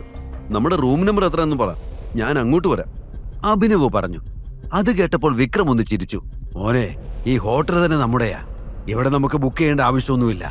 നീ റിസപ്ഷനിൽ ചെന്ന് ഏതെങ്കിലും ഒരു സ്യൂട്ട് റൂമിന്റെ കീ എടുത്ത് അവിടെ പോയി വെയിറ്റ് ചെയ്യ്, ഞാൻ അങ്ങോട്ട് വന്നോളാം, വിക്രം പറഞ്ഞു. അങ്ങളെ, ചെറിയൊരു പ്രശ്നമുണ്ട്, എനിക്ക് അകത്തേക്ക് ഇതുവരെ കയറാൻ പറ്റിയിട്ടില്ല. ഇവിടുത്തെ സെക്യൂരിറ്റി എന്നെ പോലുള്ളവരെ അകത്ത് കയറ്റില്ലെന്നാ പറയുന്നത്, അഭിനവ് ഒരു അല്പം മടിയോടെ പറഞ്ഞു. ഇത് കേട്ടതും വിക്രമിന്റെ ശബ്ദം കനത്തു. ഏത് സെക്യൂരിറ്റി അങ്ങനെ പറഞ്ഞത്? ഒരു 10 മിനിറ്റ്, ഞാൻ ദാ വരുന്നു, അവന്റെ കാര്യം ഞാൻ നോക്കിക്കോളാം, വിക്രം പറഞ്ഞു. അഭിനവ് ഫോണിൽ സംസാരിക്കുന്നത് ആ സെക്യൂരിറ്റി ഓഫീസർ കേൾക്കുന്നുണ്ടായിരുന്നു. മനഃപൂർവ്വം അവ നടത്തിയൊരു നാടകമാണതെന്നായിരുന്നു അയാൾ വിചാരിച്ചത്. എന്തോ നാടാ ഇത്? നീ വേഷം കെട്ടിറക്കുവാണോ? നീ ഫോൺ ചെയ്യുന്നതായിട്ട് അഭിനയിച്ചാ കണ്ട് പേടിച്ച് നിന്നെ ഞാൻ അകത്തേക്ക് വിടുമെന്ന് വിചാരിച്ചോ? നമ്പർ ഇറക്കാൻ നിൽക്കാതെ നീ സ്ഥലം വിട്, സെക്യൂരിറ്റി ഓഫീസർ പറഞ്ഞു. അയാൾ അഭിനവനെ അവിടെ നിന്നും തള്ളി പുറത്തേക്കിറക്കി. അപ്പോഴാണ് അവരുടെ പുറകിൽ നിന്നൊരു ശബ്ദം കേട്ടത്. വൈഷ്ണവി, ദേ നിന്റെ എക്സ് അവിടെ വന്ന് നിൽക്കുന്നു. ശബ്ദം കേട്ട് അഭിനവ് തിരിഞ്ഞു നോക്കി. അത് വൈഷ്ണവിയും ദേവനുമായിരുന്നു. ദേവൻ പ്ലീസ്, ഞാൻ പറഞ്ഞിട്ടില്ലേ അവൻ എന്റെ എക്സ് ഒന്നുമല്ല. ഇതുപോലെ കാൽക്കാശിന് ഗതിയില്ലാത്തവരെ ബോയ് ഫ്രണ്ട് ആക്കേണ്ട ഗതികേടൊന്നും എനിക്കില്ല, വൈഷ്ണവി ചൊടിച്ചുകൊണ്ട് പറഞ്ഞു. അവൾ പറഞ്ഞത് അഭിനവ് കേട്ടു. അവൻ വൈഷ്ണവിയെ നോക്കി പുച്ഛത്തോടെ ഒന്ന് ചിരിച്ചു. കാൽക്കാശിന് ഗതിയില്ലാത്തവരെ നീ ബോയ് ഫ്രണ്ട് ആക്കില്ല അല്ലേ വൈഷ്ണവി? എന്നാൽ ഈ കാൽക്കാശിന് ഗതിയില്ലാത്തവൻ നിനക്കൊരു ഉപദേശം തരാം. ആളുകളുടെ പോക്കറ്റിനെ കനം നോക്കി സുഹൃത്തിനെയും ബോയ് ഫ്രണ്ടിനെയും തിരഞ്ഞെടുക്കുന്ന നിന്റെ ഈ സ്വഭാവം ഉണ്ടല്ലോ, ഇത് നിന്നെ നിന്റെ നാശത്തിലെത്തിക്കും, ഞാനാ പറയുന്നത്. അഭിനവ് പറയുന്നത് കേട്ട് വൈഷ്ണവ് കൈയടിച്ചുകൊണ്ട് അവനെ നോക്കി കളിയാക്കി ചിരിച്ചു. മാസ് ഡയലോഗ്, ആരും കേൾക്കണ്ട, കേട്ടാ നിന്നെ പിടിച്ച സിനിമയ്ക്ക് സ്ക്രിപ്റ്റ് എഴുതിപ്പിക്കും. അഭിനവ് അത് കേട്ടത് ഒന്നും മിണ്ടാതെ നിന്നു. അല്ല, നീ എന്താ ഇവിടെ? കുടിച്ചു ബോധമില്ലാതെ വഴുതേറ്റ് വന്നതാണോ? ദേവൻ ചോദിച്ചു. വിക്രം സാർ വിളിച്ചിട്ട് വന്നതാ, അഭി പറഞ്ഞു. അത് കേട്ടതും ദേവന്റെ നെറ്റിയൊന്ന് ചുളിഞ്ഞു. ഓ, നീ അങ്ങേരുടെ ഏതോ ഡ്രൈവറുടെ മോനാണല്ലോ. സത്യം പറയടാ, ആ വഴിക്ക് വല്ല ജോലിയും കിട്ടുമെന്ന് അറിയാൻ വേണ്ടി വന്നതല്ലേ? എന്നിട്ട് ചുമ്മാ ഡയലോഗ് അടിക്കുന്നു. വിക്രം സാർ വിളിച്ചത്രേ, ദേവൻ പറഞ്ഞു. ഇവൻ വന്നപ്പോ തുടങ്ങിയതാ സാറേ അഭിനയം. തലയ്ക്ക് സുഖമില്ലാത്ത ചെറുക്കനാണെന്ന് തോന്നുന്നു, എത്ര പറഞ്ഞിട്ട് മനസ്സിലാവുന്നില്ല, സെക്യൂരിറ്റി ഓഫീസർ പറഞ്ഞത് കേട്ട് ദേവനും വൈഷ്ണവിയും ചിരിക്കാൻ തുടങ്ങി. പെട്ടെന്നാണ് അവിടേക്ക് കറുത്ത നിറത്തിലുള്ള ഒരു ലക്ഷറി കാർ വന്ന് നിന്നത്. എല്ലാവരുടെയും ശ്രദ്ധ ഉടൻ അവിടേക്കായി. കാറിൽ നിന്ന് വിക്രം പുറത്തേക്കിറങ്ങി. ഒപ്പം മറ്റൊരാളും, 6 അടി പൊക്കത്തിൽ ആരോഗ്യ ദൃഢഗാത്രനായ ഒരാൾ, ബൽറാം. പ്രശസ്തമായൊരു ടെക്സ്റ്റൈൽസ് കമ്പനി ഓണറും MK ഗ്രൂപ്പിന്റെ ശക്തമായ ഒരു തൂണുമാണ് അയാൾ. ഫോട്ടോയിൽ കാണുന്നതിനേക്കാൾ എടുപ്പ് അയാളെ നേരിട്ട് കാണുമ്പോൾ ഉണ്ടെന്ന് അഭിനവിന് തോന്നി. എന്താ ഇവിടെ ഒരു ബഹളം? വിക്രം അവരുടെ അരികിലേക്ക് വന്ന് സെക്യൂരിറ്റി ഓഫീസറോട് ചോദിച്ചു. ഇതേ സമയം ബൽറാം കാറിനടുത്ത് നിന്ന് ഫോണിൽ സംസാരിക്കുമായിരുന്നു. സോറി സാർ, ഈ നിൽക്കുന്നവൻ എവിടെ പ്രശ്നം ഉണ്ടാക്കുന്നത്? അവന്റെ കോലം കണ്ടില്ലേ? അകത്ത് കയറണമെന്നും പറഞ്ഞായിരുന്നു സാർ ബഹളം. പക്ഷെ ഞാൻ സമ്മതിച്ചില്ല, ഇവൻ ഏതോ ഫ്രോഡാണ് സാറേ, സെക്യൂരിറ്റി ഓഫീസർ പറഞ്ഞു. ഷടാ, എന്താണോ താൻ പറഞ്ഞത്? ഇവൻ ഫ്രോഡാണെന്നോ? എന്റെ ഗസ്റ്റിനോട് ഇങ്ങനെ പെരുമാറാൻ തനിക്ക് എങ്ങനെ ധൈര്യം വന്നു? ഇനി തന്നെ ഈ ഹോട്ടലിന്റെ പരിസരത്ത് പോലും കാണരുത്. കിട്ടാനുള്ളത് എന്തൊക്കെയാണെന്ന് വെച്ചാൽ വാങ്ങിച്ചിട്ട് പൊക്കോണേ ഇവിടുന്ന്. വിക്രമിന്റെ ഭാവം മാറ്റം കണ്ട് സെക്യൂരിറ്റി ഓഫീസർ ഭയന്നു. അവിടെ നിന്ന് വൈഷ്ണവിയും ദേവന്റെ അവസ്ഥയും അതുതന്നെയായിരുന്നു. ഇനിയും ഇവിടെ നിന്നാൽ പ്രശ്നമാകുമെന്ന് ഭയന്ന് ദേവൻ വൈഷ്ണവിയും കൊണ്ട് അവിടെ നിന്ന് ഓടി. വൈഷ്ണവിയുടെ കണ്ണുകളിലെ ഭാവം കണ്ട് അഭിനവ് പുച്ഛത്തോടെ ചിരിച്ചു. സോറി ടൈഗർ, ആ ഇഡിയറ്റിന് വേണ്ടി ഞാൻ മാപ്പ് ചോദിക്കുന്നു, വിക്രം പറഞ്ഞു. അതിന്റെ ആവശ്യമൊന്നുമില്ലെങ്കിൽ അയാൾക്കൊരു തെറ്റുപറ്റിയതല്ലേ. ഇതുപോലുള്ള എത്രയോ ആളുകളെ ഞാൻ ദിവസവും കാണുന്നതാ. എനിക്കിതൊന്നും ഒരു വിഷയമല്ല. അയാളെ ട്രെയിനിങ് സെന്ററിലേക്ക് തിരിച്ചുവിട്ടാ മതി. കസ്റ്റമേഴ്സിനോട് എങ്ങനെ പെരുമാറണമെന്ന് ഒന്നുകൂടെ പഠിച്ചിട്ട് വരട്ടെ. അഭിനവ് പറഞ്ഞത് കേട്ട് വിക്രം ചിരിച്ചു. അഭി ആ സെക്യൂരിറ്റിയുടെ അടുത്തേക്ക് ചെന്നു. താനെന്താ പറഞ്ഞേ? ഈ ഹോട്ടൽ എന്റെ അച്ഛന്റെ വകയാണെന്ന്? എന്നാ കേട്ടോ, ഈ ഹോട്ടൽ എന്റെ അച്ഛന്റെ വക തന്നെയാ. വേഷം നോക്കിയല്ല ആളുകളെ അളക്കേണ്ടത്, ഇത് ഓർത്തു വെച്ചോ. അവൻ പറഞ്ഞത് കേട്ട് അയാൾ ഭയന്നുപോയി. അയാൾക്കപ്പോഴും അവൻ ആരാണെന്ന് മനസ്സിലായില്ല. തന്റെ മുന്നിൽ നിൽക്കുന്ന പയ്യൻ വിക്രം സാറിന്റെ സുഹൃത്തായത് എങ്ങനെയെന്നോർത്ത് അയാൾ അത്ഭുതപ്പെട്ടു. വിക്രം അഭിനവിനെ തന്നോടൊപ്പം അകത്തേക്ക് കൂട്ടി. അവരുടെ പുറകെ ബൽറാമും ഉണ്ടായിരുന്നു. വിക്രം അഭിനവിനെ ഒരു ലക്ഷറി റൂമിന്റെ ഉള്ളിലേക്കാണ് കൊണ്ടുപോയത്. അവർ റൂമിന്റെ അകത്തേക്ക് പ്രവേശിച്ചതും മറ്റൊരു സെക്യൂരിറ്റി ഓഫീസർ അവരുടെ അരികിലേക്ക് എത്തി. വെൽക്കം ബോസ്, കുടിക്കാൻ എന്തെടുക്കേണ്ടത്? അയാൾ വിനയപൂർവ്വം ചോദിച്ചു. എക്സ്പെൻസീവ് ഹോട്ട് ഡ്രിങ്ക്സ് എന്തൊക്കെയാ ഉള്ളത്? സാർ, 5 lakhsന്റെ ടെക്കീലയുണ്ട്, 8 lakhsന്റെ വോഡ്കയുണ്ട്, 10 lakhsന്റെ വിസ്കി, പിന്നെ 11 lakhsന്റെ ജിൻ. ഇതൊക്കെയാണ് സാർ എക്സ്പെൻസീവ് ആയിട്ട് ഇപ്പോൾ ഉള്ളത്. ഏതാ എടുക്കേണ്ടതെന്ന് പറഞ്ഞാൽ? സെക്യൂരിറ്റി ഓഫീസർ ചോദിച്ചു. വില കേട്ട അഭിനവ് അമ്പരന്ന് നിൽക്കുകയായിരുന്നു. വളരെ പ്രധാനപ്പെട്ട ഗസ്റ്റാണ് ഇവര്, സോ ടോപ്പ് ബ്രാൻഡ് തന്നെ വേണം. പിന്നെ ഇന്ന് ഹോട്ടലിൽ എന്തൊക്കെയാണോ സ്പെഷ്യൽ ഐറ്റംസ് ഉണ്ടാക്കിയിട്ടുള്ളത് അതെല്ലാം എത്തിക്കാൻ വിക്രം പറഞ്ഞു. Okay sir. സെക്യൂരിറ്റി ഓഫീസർ വിക്രമിനെ ബഹുമാനപൂർവ്വം വണങ്ങിക്കൊണ്ട് പറഞ്ഞു. ഈ സമയത്താണ് ബൽറാം വിക്രമിന്റെ അരികിലേക്ക് എത്തിയത്. എന്താടോ മദ്യത്തിന്റെ വിലയൊക്കെ നോക്കി തുടങ്ങിയോ? ബൽറാം കളിയാക്കിക്കൊണ്ട് ചോദിച്ചു. ആ, തൽക്കാലം അങ്ങനെ ഒരു ഉദ്ദേശം ഇല്ല. ഇന്നെന്റെ ജീവിതത്തിലെ ഏറ്റവും പ്രധാനപ്പെട്ട ദിവസമാണ്. ഇന്ന് വന്നിരിക്കുന്ന 2 അതിഥികളും എനിക്ക് പ്രിയപ്പെട്ടവരാണ്. അതുകൊണ്ട് തന്നെ വില കൂടിയ സാധനം തന്നെ വാങ്ങാന്ന് വിചാരിച്ചു. അത്രേ ഉള്ളൂ. ഓ, അതായിരുന്നോ? ബൽറാം ചിരിച്ചു. ഇതെല്ലാം കേട്ടു നിൽക്കുന്ന അഭിനവിന്റെ ചുണ്ടിലും ചിരി വിടർന്നു. വിക്രം അഭിനവിനെ നോക്കി. അവനൊന്നും മിണ്ടാതെ നിൽക്കുകയാണ്. മോനെ, ഇവിടെ നിനക്ക് നിന്റെ ഐഡന്റിറ്റി മറക്കേണ്ട ആവശ്യമില്ല. വാ, നമുക്ക് അങ്ങോട്ടിരിക്കാം. വിക്രം അഭിനവിനെ ക്ഷണിച്ചു. ആ മുറിയിൽ വളരെ മനോഹരമായ ഡെക്കറേഷനുകൾ ഉണ്ടായിരുന്നു. അവയെല്ലാം കൗതുകത്തോടെ നോക്കിക്കൊണ്ട് അഭിനവ് അവരുടെ അരികിൽ ചെന്നിരുന്നു. അവന്റെ കണ്ണുകൾ ബൽറാമിലേക്ക് നീണ്ടു. അഭിനവ് ബൽറാമിനെ തന്നെ നോക്കിയിരിക്കുന്നത് വിക്രം ശ്രദ്ധിച്ചു. ബൽറാം, ഒരു പ്രധാനപ്പെട്ട കാര്യം പറയാൻ വേണ്ടിയാ വിളിപ്പിച്ചത്. അത് കേട്ടാ നീ ഞെട്ടും. ഇതാരാണെന്ന് നിനക്കറിയോ? നമ്മുടെ ടൈഗർ, അതായത് നമ്മുടെ സഞ്ജയുടെ മകൻ ടൈഗറിനെ നമുക്ക് തിരിച്ചു കിട്ടിയിരിക്കുന്നു. സസന്തോഷം വിക്രം പറഞ്ഞു. അപ്പോഴേക്കും ഹോട്ടലിലെ 2 സ്റ്റാഫുകൾ അവിടേക്ക് വന്നു. അതോടെ പറഞ്ഞുകൊണ്ടിരുന്ന വിക്രം പകുതിയിൽ നിർത്തി. നേരത്തെ വിക്രം ഓർഡർ ചെയ്ത വില കൂടിയ മദ്യക്കുപ്പികൾ അവരുടെ മേശപ്പുറത്ത് വെച്ചു. ഇനി എന്തെങ്കിലും വേണോ സാർ? അതിലൊരാൾ വളരെ ബഹുമാനത്തോടെ വിക്രമിനോട് ചോദിച്ചു. No, you may go, Vikram അവരോട് പറഞ്ഞു. അവര് 2 പേരും അവിടെ നിന്ന് പുറത്തേക്ക് പോയി. അപ്പോഴേക്കും ബൽറാം അതിലൊരു മദ്യക്കുപ്പി തുറന്ന് തന്റെ ഗ്ലാസ്സിലേക്ക് മദ്യം പകർന്നു. അയാളുടെ മുഖം അസ്വസ്ഥമായിരുന്നു. ഗ്ലാസ്സിലുള്ള മദ്യം ബൽറാം ചുണ്ടോട് ചേർത്തു. എന്താ വിക്രം നീ പറയുന്നത്? ഇവനാണോ ടൈഗർ? ബൽറാം പതിയെ ചോദിച്ചു. അയാൾ അഭിനവന്റെ മുഖത്തേക്ക് സൂക്ഷ്മമായി നോക്കുന്നുണ്ടായിരുന്നു. യെസ് ബൽറാം, ടൈഗർ നമ്മുടെ ഗ്രൂപ്പിലെ എല്ലാവരെയും പരിചയപ്പെടണമെന്നാണ് ആഗ്രഹം. അതിനുശേഷം കമ്പനിയുടെ എല്ലാ ഉത്തരവാദിത്തങ്ങളും ടൈഗർ ഏറ്റെടുക്കും. വിക്രം സന്തോഷത്തോടെ പറഞ്ഞു. സോറി വിക്രം, എനിക്ക് നീ പറയുന്നതെല്ലാം കേട്ടിട്ട് ചിരി വരുന്നു. ഇവൻ ടൈഗറോ? നിനക്കെങ്ങനെ അത് മനസ്സിലായി? പിന്നെ ഇതെല്ലാം നീ തന്നെയല്ലേ പറയുന്നത്? അവനെന്താ ഊമയാണോ? ബൽറാം കളിയാക്കുന്നത് പോലെ പറഞ്ഞു. എടാ, നീ അവനെപ്പറ്റി ഇങ്ങനൊന്നും സംസാരിക്കരുത്, എനിക്കതിഷ്ടമല്ല, വിക്രം പറഞ്ഞു. അത് കേട്ടതും അഭിനവ് ചിരിച്ചുകൊണ്ട് ബൽറാമിനെ നോക്കി. എനിക്ക് നിങ്ങളുടെ ധൈര്യമൊക്കെ ഇഷ്ടപ്പെട്ടു. നിങ്ങൾ വലിയ ബിസിനസ്മാനൊക്കെ ആയിരിക്കാം, പക്ഷെ ആരുടെ മുന്നിലാണ് ഇരിക്കുന്നതെന്ന് നിങ്ങൾ മറക്കരുത്. എനിക്ക് അവകാശപ്പെട്ടത് ഏറ്റെടുക്കാൻ വേണ്ടി വന്നതാണ് ഞാൻ, അഭിനവ് തലയുയർത്തി പിടിച്ചു പറഞ്ഞു. അത് കേട്ട് വിക്രം അഭിമാനത്തോടെ അവനെ നോക്കി. ബൽറാം തന്റെ കണ്ണട ഊരി മേശപ്പുറത്ത് വെച്ചു. ഓക്കെ, സമ്മതിച്ചു. അപ്പൊ എവിടെയായിരുന്നു നീ ഇത്രയും നാൾ? ഒരു സുപ്രഭാതത്തിൽ വന്നിട്ട് ഞാനാണ് ബോസ് എന്ന് പറഞ്ഞാൽ എങ്ങനെയാ ഞാനിതൊക്കെ വിശ്വസിക്കുക? ബൽറാം ചോദിച്ചു. ഞാൻ എവിടെയായിരുന്നു എന്തായിരുന്നു എന്നൊക്കെ പിന്നെ സംസാരിക്കാം. ആദ്യം ഞാനാണ് ടൈഗർ എന്ന് തെളിയിക്കാൻ എന്താ ചെയ്യേണ്ടെന്ന് പറ, അഭിനവ് ചോദിച്ചു. അവന്റെ സംസാരം കേട്ട് വിക്രമിന് ഒരുപാട് സന്തോഷമായി. ബൽറാം അപ്പോഴും അഭിനവിനെ സംശയത്തോടെ നോക്കുകയായിരുന്നു. MK ഗ്രൂപ്പിൽ ബൽറാമിന്റെ സ്ഥാനം അത്ര ചെറുതല്ല. ഗ്രൂപ്പിന്റെ പ്രധാനപ്പെട്ട തീരുമാനങ്ങളിൽ ബൽറാമിന്റെ ഇടപെടൽ ഉണ്ടാകും. തന്റെ മകനാവാൻ പോലും പ്രായമില്ലാത്ത ഒരുത്തൻ തന്നെ ഭരിക്കുന്നത് ബൽറാമിന് സങ്കല്പിക്കാൻ പോലും കഴിയില്ലായിരുന്നു. എന്നോട് കൊമ്പ് കോർക്കാൻ നീ തയ്യാറാണോ? ഒരു റൗണ്ട് നീ എന്നോട് മുട്ടി നിൽക്കുകയാണെങ്കിൽ നീ ടൈഗർ ആണെന്ന് ഞാൻ അംഗീകരിക്കാം. എന്നാൽ അതിന് പറ്റില്ലെങ്കിൽ വിക്രമന്റെ കയ്യിൽ നിന്നും എന്തെങ്കിലും നക്കാപ്പിച്ച വാങ്ങിയിട്ട് ഇവിടുന്ന് സ്ഥലം വിട്ടോണം. അല്ലാതെ വിക്രം കണ്ണടച്ച് വിശ്വസിച്ച പോലെ ഞാൻ വിശ്വസിക്കില്ല, ബൽറാം ഗൗരവത്തോടെ പറഞ്ഞു. അത് കേട്ടതും വിക്രം അതിനെ എതിർക്കാൻ തുടങ്ങി. ബൽറാം, വേണ്ട, ഇത് ശരിയല്ല. നമ്മുടെ കുട്ടിയെ നമ്മൾ തന്നെ അവിശ്വസിക്കരുത്, വിക്രം പറഞ്ഞു. എന്നാൽ ബൽറാം അതൊന്നും ശ്രദ്ധിച്ചില്ല. അയാൾ അഭിനവന്റെ മറുപടിക്കായി അവന്റെ കണ്ണുകളിൽ സൂക്ഷ്മമായി നോക്കി. അഭിനവ് മേശപ്പുറത്തൊരു ഗ്ലാസ്സിൽ ഒഴിച്ചു വെച്ചിരുന്ന മദ്യം എടുത്ത് വായിലേക്ക് കമഴ്ത്തി. ശേഷം ഗ്ലാസ് ടേബിളിലേക്ക് ശക്തിയായി വെച്ചു. അത് കണ്ടപ്പോൾ ബൽറാം ഒരു നിമിഷം സഞ്ജയെ ഓർത്തു. കാലിന്മേൽ കാലെടുത്ത് വെച്ച് അഭിനവ് പറഞ്ഞു. സമയവും സ്ഥലവും ഒക്കെ പറഞ്ഞു, ഞാൻ റെഡി, ഇന്ന്, ഇപ്പോ, ഇവിടെ. ബൽറാം ആവേശത്തോടെ അതും പറഞ്ഞ് എഴുന്നേറ്റു. അത് കണ്ട് വിക്രം ഞെട്ടി. ബൽറാമിനെ പോലെ ഒരാൾ, വെറുമൊരു പയ്യനായ അബി, എങ്ങനെ നേരിടുമെന്ന് ഓർത്തപ്പോൾ അയാൾക്ക് വല്ലാത്ത ഭയം തോന്നി. നോ ടൈഗർ, അങ്ങനെ പോരാടി ജയിച്ച് നീ ആരാണെന്ന് തെളിയിക്കേണ്ട ഒരാവശ്യവുമില്ല, വിക്രം അഭിനവിനോട് പറഞ്ഞു. അഭിനവിനെ അനാവശ്യമായ ഒരു പ്രശ്നത്തിൽ കൊണ്ടുപോയി ചാടിക്കാൻ വിക്രം ആഗ്രഹിച്ചിരുന്നില്ല. അങ്കിൾ ഇതിന് തടസ്സം നിൽക്കരുത്.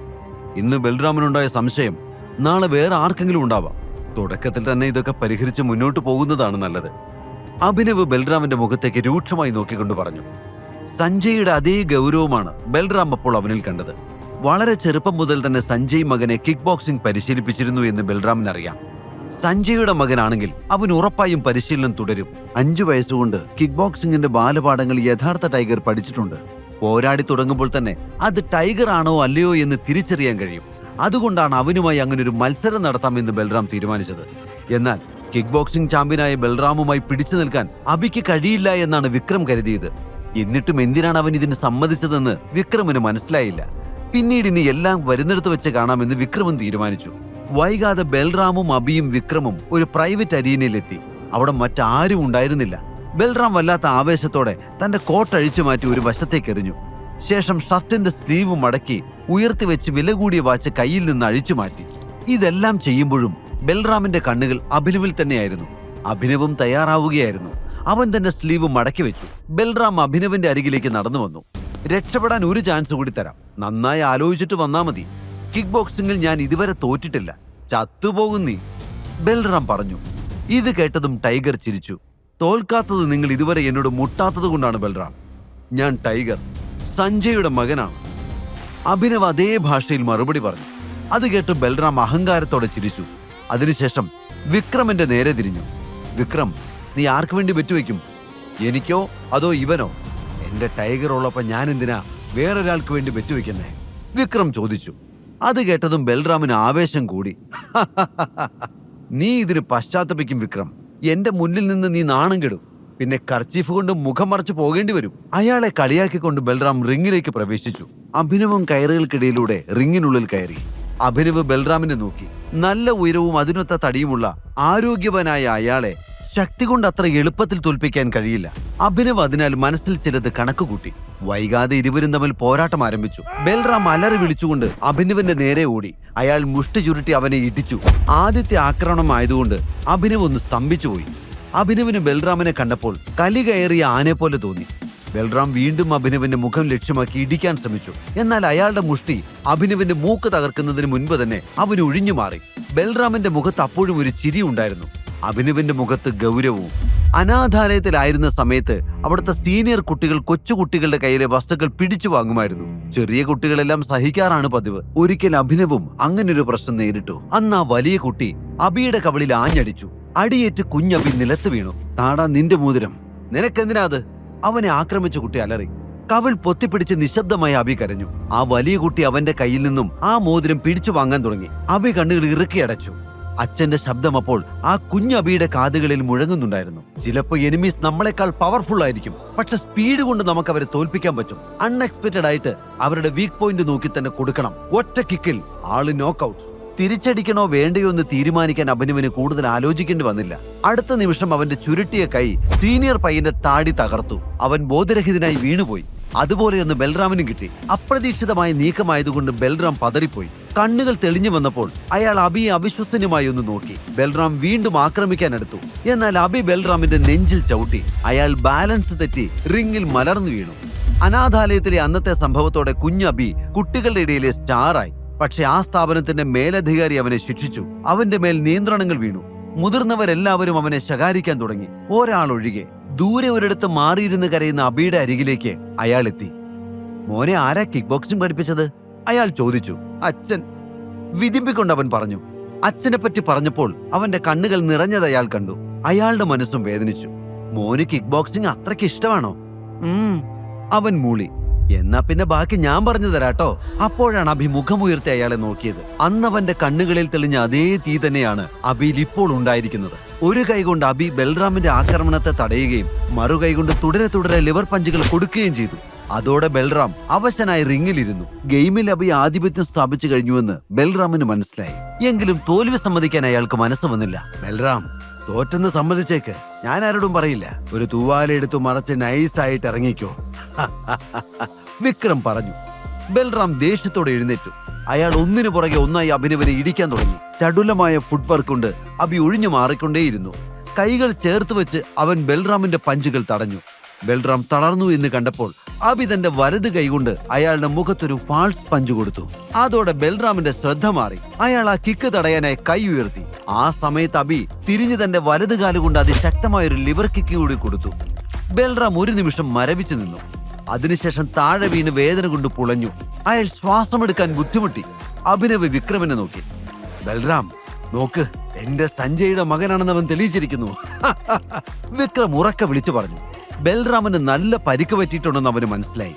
അഭി റിങ്ങിന്റെ മൂലയിൽ പോയി നിന്നു. ബൽറാം കഷ്ടപ്പെട്ട് വീണ് കിടക്കുന്നിടത്ത് നിന്ന് എഴുന്നേറ്റ്, ഇത് നീ എവിടുന്ന് പഠിച്ചു? കിക്ക് ബോക്സിംഗ് ചാമ്പ്യനായ തന്നെ എളുപ്പത്തിൽ തോൽപ്പിച്ചവനോട് അത്ഭുതത്തോടെ ബൽറാം ചോദിച്ചു. ടൈഗറിനെ വേട്ടയാടാൻ പഠിപ്പിക്കേണ്ട കാര്യമുണ്ടോ ബൽറാം? അഭിനവ് ചിരിച്ചുകൊണ്ട് പറഞ്ഞു. അപ്പോഴേക്കും വിക്രം അവന്റെ അടുത്ത് വന്ന് അഭിനവിനെ കെട്ടിപ്പിടിച്ചു. ഇത് നമ്മുടെ ടൈഗറാണെന്ന് ഇപ്പൊ നിനക്ക് മനസ്സിലായി കാണുമല്ലോ അല്ലേ ബൽറാം? വിക്രം ബൽറാമിനെ കളിയാക്കിക്കൊണ്ട് പറഞ്ഞു. ബൽറാമിന്റെ അരയിൽ ഉളുക്ക് വീണിരുന്നു. അതിന്റെ വേദന നന്നായിട്ടുണ്ടെങ്കിലും അത് മറച്ചു വെച്ച് ചിരിച്ചുകൊണ്ട് അയാൾ അഭിനവനോട് സംസാരിച്ചു. വാ, നമുക്കൊന്നുകൂടെ കൂടാം. ഇന്നത്തെ പാർട്ടി എന്റെ വക, ബൽറാം പറഞ്ഞു. അങ്ങനെയല്ല ബൽറാം, ടൈഗർ എന്നോടൊപ്പം ഒരു ഡ്രിങ്ക് കഴിക്കാൻ വരുമോ എന്ന് ചോദിക്കേ. വിക്രം ബൽറാമിനോട് പറഞ്ഞു. അങ്ങനെയെങ്കിൽ അങ്ങനെ, നമുക്കൊന്ന് കൂടിയാലോ ടൈഗർ? അങ്ങനെ പറഞ്ഞുകൊണ്ട് ബൽറാം അഭിനവന്റെ മുന്നിൽ ഒന്ന് കുനിഞ്ഞു. ഇതെല്ലാം കണ്ട് അഭിനവ് പുഞ്ചിരിച്ചുകൊണ്ട് ബൽറാമിന്റെ തോളിൽ കൈയിട്ടു. വൈ നോട്ട്, നമുക്ക് കൂടിക്കളയാം. ഈ സമയത്ത് അഭിനവിന്റെ ഫോൺ റിങ് ചെയ്തു. അനന്യ എന്ന് കണ്ടതും അവൻ വേഗം ഫോൺ എടുത്തു. യെസ് അനന്യ, അവൻ കോൾ അറ്റൻഡ് ചെയ്തുകൊണ്ട് പറഞ്ഞു. എന്റെ അമ്മ അച്ഛനും വന്നിട്ടുണ്ട്. നടന്നതല്ല ഇപ്പൊ അവർക്കറിയാം. നിന്നെ കാണണമെന്ന് പറയുന്നുണ്ട്. പെട്ടെന്ന് എന്റെ മുത്തച്ഛന്റെ വീട്ടിലേക്ക് വാ. അനന്യ കൽപ്പന പോലെ പറഞ്ഞു. കിക്ക് ബോക്സിംഗ് ചാമ്പ്യനെ റിങ്ങിൽ മലർത്തിയടിച്ച് തന്റെ അച്ഛന്റെ മകൻ തന്നെയാണ് താനെന്ന് തെളിയിച്ച ടൈഗറിനോടാണ് ഇങ്ങനെ സംസാരിക്കുന്നതെന്ന് അവൾക്കറിയില്ലായിരുന്നു. അഭിനവ് അനന്യ പറഞ്ഞത് കേട്ട് ഒന്നും ഞെട്ടി. ഇപ്പൊ തന്നെ വരണോ? വേണം, ഞെട്ടേണ്ട ആവശ്യമൊന്നുമില്ല. എല്ലാം നീ തന്നെയല്ലേ ചെയ്തത്. ഇനി വരുന്നതൊക്കെ അനുഭവിക്കേ. അതും പറഞ്ഞ് അനന്യ ഫോൺ കട്ട് ചെയ്തു. അഭിനവ് ഒരു നിമിഷം അവൾ പറഞ്ഞതിനെ കുറിച്ച് ഓർത്തു. അപ്പോഴേക്കും വിക്രം അഭിനവന്റെ അടുത്തേക്ക് വന്നു. എല്ലാം ഓക്കെ അല്ലേ? വിക്രം ചോദിച്ചു. അതെ എങ്കിൽ, പക്ഷേ സോറി ബൽറാം, എനിക്ക് അത്യാവശ്യമായിട്ട് ഞാൻ കല്യാണം കഴിക്കാൻ പോകുന്ന പെൺകുട്ടിയുടെ വീട് വരെ ഒന്ന് പോകണം. അവളുടെ അച്ഛനും അമ്മയും എന്നെ കാണാൻ വന്നിട്ടുണ്ട്. ആഹാ, കല്യാണം കഴിക്കാൻ പോകുന്ന പെൺകുട്ടിയോ? ഇതെല്ലാം എപ്പോഴാ സംഭവിച്ചത്? ബൽറാം ചോദിച്ചു. അയ്യോ, അതൊക്കെ വലിയ കഥയാണ്, പിന്നീട് എപ്പോഴെങ്കിലും പറയാം, അഭിനവ് മറുപടി പറഞ്ഞു. ബൽറാം തുടർന്നു പറഞ്ഞു. വിക്രം, രോഹനെ വിളിച്ചിവിടെ നടന്ന സംഭവങ്ങളൊക്കെ പറയണം. അതിപ്പോ വേണ്ട ബൽറാം, രോഹൻ പതുക്കെ അറിഞ്ഞാ മതി. വിക്രം പറഞ്ഞു. ശരി, ഞാൻ ഇറങ്ങട്ടെ. അങ്കിൾ, ഞാൻ പറഞ്ഞത് മറന്നിട്ടില്ലല്ലോ, എനിക്കൊരു പുതിയ ജോലി. അഭിനവ് പോകാൻ നേരം വിക്രമിനെ ഓർമ്മിപ്പിച്ചു. മറന്നിട്ടില്ല മോനെ, നീ നാളെ ഓഫീസിൽ വാ, ഞാൻ എന്റെ സെക്രട്ടറിയോട് പറഞ്ഞ് ഏൽപ്പിച്ചേക്കാം. ഇത് കേട്ട് അഭിനവ് രണ്ടുപേർക്കും കൈകൊടുത്ത് പുറത്തേക്ക് വന്നു. അഭി ക്യാബിൽ കയറാൻ പോകുമ്പോൾ വിക്രം ഓടി അവന്റെ അടുത്തേക്ക് വന്നു. അയാൾ ഒരു ചെറിയ ബാഗ് അഭിനവിന് നൽകി. ഇതെന്താ? ഇത് നമ്മൾ ഇന്നലെ കുടിച്ച സെയിം സാധനമാ. നിന്റെ ഭാവി അമ്മായിയപ്പന് ഗിഫ്റ്റായിട്ട് കൊടുത്തോ? ഇത്രയും എക്സ്പെൻസീവായ മദ്യം അവരൊന്നും കണ്ടിട്ട് പോലും ഉണ്ടാവില്ല. വിക്രം ചിരിച്ചുകൊണ്ട് പറഞ്ഞു. എങ്ങനെ അങ്കിളിനോട് നന്ദി പറയേണ്ടതെന്ന് എനിക്കറിയില്ല. അഭിനവ് ആത്മാർത്ഥമായി പറഞ്ഞു. നന്ദി ഞാനാണ് പറയേണ്ടത് മോനെ, നീ ഞങ്ങളുടെ അടുത്തേക്ക് തിരിച്ചു വന്നില്ലേ? വിക്രം പറഞ്ഞു. അത് കേട്ട് അഭിനവ് പുഞ്ചിരിച്ചു. യാത്രയിലുടനീളം അഭിനവ് ചിന്തിച്ചത് അനന്യയുടെ അമ്മയും അച്ഛനെയും കുറിച്ചായിരുന്നു. അവർ ഈ അവസ്ഥയിൽ തന്നോട് എങ്ങനെ പ്രതികരിക്കുമെന്ന് അവന് യാതൊരു രൂപവുമില്ല. എന്ത് വിളിക്കണം, എന്തു പറയണം എന്നൊന്നും അറിയില്ല. ഇന്നാണ് അവർ അവനെ ആദ്യമായി കാണാൻ പോകുന്നത്. കുറച്ചു കഴിഞ്ഞപ്പോൾ വണ്ടി അനന്യയുടെ വീടിന് മുന്നിൽ വന്ന് നിന്നു. ഒരു ദീർഘനിശ്വാസം എടുത്തുകൊണ്ട് അവൻ ആ വീടിനുള്ളിലേക്ക് കയറി. ശർമ്മടയും രാജീവും സോഫയിൽ ഇരിക്കുന്നവൻ കണ്ടു. രണ്ടുപേരും അഭി അകത്തേക്ക് വരുന്നത് നോക്കുകയായിരുന്നു. തനിക്ക് എത്ര നന്നായി പുഞ്ചിരിക്കാൻ കഴിയുമോ അത്രയും നന്നായി അവൻ അവരെ നോക്കി പുഞ്ചിരിച്ചു. നമസ്കാരം അമ്മേ. നമസ്കാരം അച്ഛാ, ഇത് ഞാൻ നിങ്ങൾക്ക് വേണ്ടി കൊണ്ടുവന്നതാ. അഭിനവ് ബഹുമാനത്തോടെ അവരെ നോക്കി പറഞ്ഞു. അവൻ കൊണ്ടുവന്ന കുപ്പി അവർ രണ്ടുപേരുടെ നേരെ നീട്ടി. അത് കണ്ട് ശർമ്മളയുടെ മുഖം ദേഷ്യം കൊണ്ട് ചുവന്നു. പക്ഷെ രാജീവ് അവനെ നോക്കി പുഞ്ചിരിച്ചു. രാജീവിന്റെ കണ്ണുകൾ അഭിനവ് കൊണ്ടുവന്ന കുപ്പിയിലേക്ക് നീണ്ടു. അയാൾ ഉടനെ തന്നെ എഴുന്നേറ്റ് അഭിനവന്റെ കയ്യിൽ നിന്ന് ആ കുപ്പി വാങ്ങി. അൺബിലീവബിൾ, ഇത് വളരെ വിലയേറിയ മദ്യമാണല്ലോ. മൈ ഗോഡ്, എന്തൊരു സുഗന്ധമാണ്, നീ ഒന്ന് നോക്കിക്കേ, രാജീവ് പറഞ്ഞു. അയാൾ കുപ്പി ശർമ്മിളയുടെ നേരെ നീട്ടി. ശർമ്മിള പെട്ടെന്ന് അത് തള്ളിമാറ്റി. കുപ്പി കണ്ടപ്പോ എല്ലാം മറക്കുന്ന ഒരു മനുഷ്യൻ. നമ്മളെ ആദ്യമായിട്ട് കാണാൻ വരുമ്പോ കൊണ്ടുവന്നിരിക്കുന്ന ഗിഫ്റ്റ് കണ്ടില്ലേ, ഇതാണ് ഇവന്റെ മര്യാദ. ശർമ്മിള, ഇതൊരു സാധാരണ മദ്യമല്ല, നിനക്കറിയാഞ്ഞിട്ടാ. ഇതൊക്കെ ഗിഫ്റ്റായിട്ട് കിട്ടുന്നത് തന്നെ വലിയ കാര്യമാ. രാജീവ് അവരെ പറഞ്ഞു മനസ്സിലാക്കാൻ ശ്രമിച്ചു. ഇവൻ ഇതൊക്കെ വാങ്ങിക്കാനുള്ള കഴിവുണ്ടോന്ന് നിങ്ങൾ ആലോചിച്ചോ? എവിടെന്നെങ്കിലും മോഷ്ടിച്ചു കൊണ്ടുവന്നതാണെങ്കിലോ? ശർമ്മിള കയർത്തു. അഭിനവൻ അവരുടെ ചോദ്യത്തിന് മറുപടി പറയാനായില്ല. കാരണം താൻ ടൈഗർ ആണെന്ന് ആരും അറിയാൻ പാടില്ല. അപ്പോഴേക്കും ശർമ്മിള എഴുന്നേറ്റ് അഭിനവന്റെ അരികിലേക്ക് വന്നു. എന്താ നിന്റെ ഉദ്ദേശം? ഈ മദ്യക്കുപ്പ് നീ എന്തിനാ കൊണ്ടുവന്നത്? എന്റെ മകളുടെ ജീവിതം തകർത്തതും പോരാഞ്ഞിട്ട് ഞങ്ങളെ കൂടി കുടിപ്പിച്ച് കിടത്താനാണോ നിന്റെ ഉദ്ദേശം? ശർമ്മിള ദേഷ്യത്തോടെ ചോദിച്ചു. ശർമിള പറഞ്ഞത് അഭിനവന് ഒട്ടും ഇഷ്ടപ്പെട്ടില്ല. എങ്കിലും അവരുടെ ഭാഗത്തു നിന്ന് അവൻ ചിന്തിച്ചു, സ്വന്തം മകളെയാണ് കാണരുതാത്ത സാഹചര്യത്തിൽ കാണേണ്ടി വന്നത്. ഏതൊരു രക്ഷിതാവും ഇങ്ങനെ തന്നെയായിരിക്കും പ്രതികരിക്കുക. അമ്മ എന്നെ തെറ്റിദ്ധരിച്ചിരിക്കുകയാണ്, ഞാൻ മനഃപൂർവ്വം ഒന്നും ചെയ്തിട്ടില്ല, അഭിനവ് പറഞ്ഞു. അപ്പൊ എന്റെ മകളോടൊപ്പം ആ മുറിയിലുണ്ടായിരുന്നത് നിന്റെ പ്രേതമാണോ? നിന്റെ ഈ നാടകമൊക്കെ ഈ സ്വത്ത് തട്ടിയെടുക്കാനാണെന്ന് എനിക്കറിയാം. അല്ലെങ്കിൽ തെരുവിൽ തെണ്ടി നടക്കേണ്ട നീ ഇങ്ങനെയൊന്നും ചെയ്യില്ലായിരുന്നു. ശർമിളയുടെ വാക്കുകൾ അഭിനവനെ വല്ലാതെ അസ്വസ്ഥനാക്കി. എന്തു പറഞ്ഞാലും ഇപ്പോൾ അനന്യയുടെ അമ്മ വിശ്വസിക്കില്ല എന്ന് അഭിനവന് തോന്നി. അതുകൊണ്ട് തന്നെ അവനൊന്നും മിണ്ടാതെ നിന്നു. നിനക്കെന്താ വായി നാക്കില്ലേ പന്ന? അവർ ദേഷ്യത്തോടെ അഭിനവന്റെ കോളറിൽ പിടിക്കാൻ ശ്രമിച്ചപ്പോൾ രാജീവ് ഇടപെട്ടു. ശർമിള, പരസ്പരം ചെളിവാരി എറിഞ്ഞിട്ട് എന്താ പ്രയോജനം? നീ ഇവിടെ വന്നിരിക്കേ, രാജീവ് പറഞ്ഞു. ശർമിള അപ്പോഴും ദേഷ്യത്തോടെ അഭിനവനെ നോക്കുകയായിരുന്നു. അഭിനവ് ഇരിക്കൂ, നമുക്ക് സംസാരിക്കാം, രാജീവ് പറഞ്ഞു. അത് കേട്ടതും അഭിനവ് അവരുടെ അരികിൽ ചെന്നിരുന്നു. കാര്യമൊക്കെ ഞങ്ങൾക്ക് മനസ്സിലായി. അനന്യയ്ക്കും തനിക്കും ഒന്നും അറിയില്ല. ഇതൊരു ട്രാപ്പായിരുന്നു എന്ന് എനിക്കും ഇപ്പൊ തോന്നുന്നുണ്ട്. ചിലപ്പോ ഇങ്ങനെയൊക്കെ നടക്കണമെന്നായിരിക്കും ദൈവനിശ്ചയം. എല്ലാവരും അറിഞ്ഞ സ്ഥിതിക്ക് ഇനി നിങ്ങൾ തമ്മിലുള്ള വിവാഹം നടക്കട്ടെ, രാജീവ് പറഞ്ഞു. അത് കേട്ട് അഭിനവ് തലയാട്ടി. അനന്യ തന്റെ കൂടെ റൂം ഷെയർ ചെയ്തു എന്ന് ഇപ്പോൾ എല്ലാവരും അറിഞ്ഞിട്ടുണ്ട്. താൻ നാളെ അവളെ ഏറ്റെടുത്തില്ലെങ്കിൽ ആളുകൾ പല കഥകളും ഉണ്ടാക്കി പറയും. അനന്യയുടെ പേര് കളങ്കപ്പെടുത്താൻ അവൻ ആഗ്രഹിച്ചില്ല. അതുകൊണ്ട് ഈ വിവാഹം നടക്കുകയാണെങ്കിൽ നടക്കട്ടെ എന്ന് അഭിനവും തീരുമാനിച്ചു. ആട്ടെ, നീ എന്ത് ജോലിയാ ചെയ്യുന്നേ? അയാൾ ചോദിച്ചു. ഞാനൊരു ഡെലിവറി ബോയ് ആയിരുന്നു, പക്ഷെ ഇന്ന് എന്നെ ജോലിയിൽ നിന്ന് പിരിച്ചുവിട്ടു, അഭിനവ് സത്യം പറഞ്ഞു. അഭിനവ് പറഞ്ഞ വാക്കുകൾ ഒരു ബോംബ് പോലെ അവർ രണ്ടുപേരിലും പതിച്ചു. ശർമിള എന്തെങ്കിലും പറയുന്നതിന് മുൻപ് തന്നെ രാജീവ് പറഞ്ഞു, കുഴപ്പമില്ല, പക്ഷെ നീ പെട്ടെന്നൊരു പുതിയ ജോലി കണ്ടുപിടിക്കണം. ജോലിയില്ലാതെ എന്റെ മകളെ നിയമപരമായി വിവാഹം കഴിക്കാൻ പറ്റില്ല. അതിൽ വേറെയും പ്രശ്നങ്ങളുണ്ട്. അഭിനവ് അത് സമ്മതിച്ചുകൊണ്ട് തലയാട്ടി. എന്നാ പിന്നെ അഭിനവ് പോയിക്കോളൂ, ബാക്കി എല്ലാ കാര്യങ്ങളും നമുക്ക് പിന്നീട് സംസാരിക്കാം, രാജീവ് ശാന്തമായി പറഞ്ഞു. അഭിനവ് എഴുന്നേറ്റ് പുറത്തേക്ക് പോകാൻ തുടങ്ങി. അപ്പോഴേക്കും ശർമിളയുടെ ഉള്ളിൽ ദേഷ്യം വീണ്ടും തിളച്ചു മറിഞ്ഞു. അവർ അഭിനവ് പോകുന്നത് കത്തുന്ന കണ്ണുകളോടെ നോക്കി. പോക്കറ്റിൽ 10 രൂപയില്ല, പക്ഷെ അഹങ്കാരത്തിന് ഒരു കുറവുമില്ല. അവൻ പറഞ്ഞത് കേട്ടില്ലേ, ഒരു ഡെലിവറി ബോയ് ആയിരുന്നത്രേ. എന്നാൽ ആ ജോലി പോലും ഇപ്പൊ ഇല്ല. ഇനി പുതിയത് കണ്ടുപിടിച്ചിട്ട് വേണം ജീവിക്കാൻ. ഇതുപോലൊരുത്തിന് ആരെങ്കിലും ജോലിക്ക് വെക്കുന്നു നിങ്ങൾക്ക് തോന്നുന്നുണ്ടോ? ശർമിള രാജീവിനോട് ചോദിച്ചു. ഇത് കേട്ട് അഭി തിരിഞ്ഞു നോക്കി. വെക്കും, എന്തായാലും നിങ്ങളുടെ മകളുടെ കഴുത്തിൽ താലി കെട്ടുമ്പോ എനിക്കൊരു നല്ല ജോലി ഉണ്ടായിരിക്കും, അഭിനവ് ശർമിളയെ നോക്കി പറഞ്ഞു.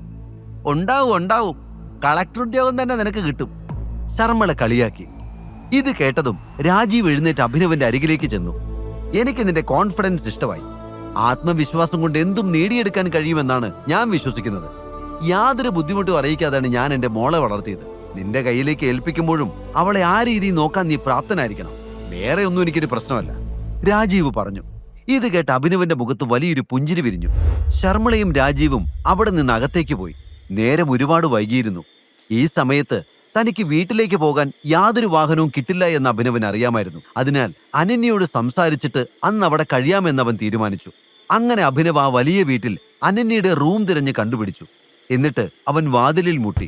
കുറച്ച് സെക്കൻഡുകൾക്ക് ശേഷം അനന്യ വാതിൽ തുറന്നു.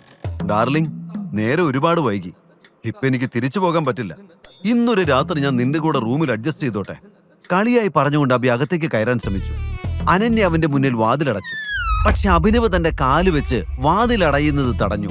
അനന്യ വീണ്ടും വാതിൽ തുറന്നു. എന്താ? ദേഷ്യത്തോടെ അവൾ ചോദിച്ചു. കിടക്കാൻ കുറച്ച് സ്ഥലം താടൂ, അഭിനവ് പറഞ്ഞു. അതിന് എന്റെ മുറിയിലേക്കാണോ തടി വരേണ്ടത്? എന്റെ ജീവിതം ഇങ്ങനെ ആയത് താൻ ഒരാള് കാരണോ? ഇനിയും മതിയായില്ലേ തനിക്ക്?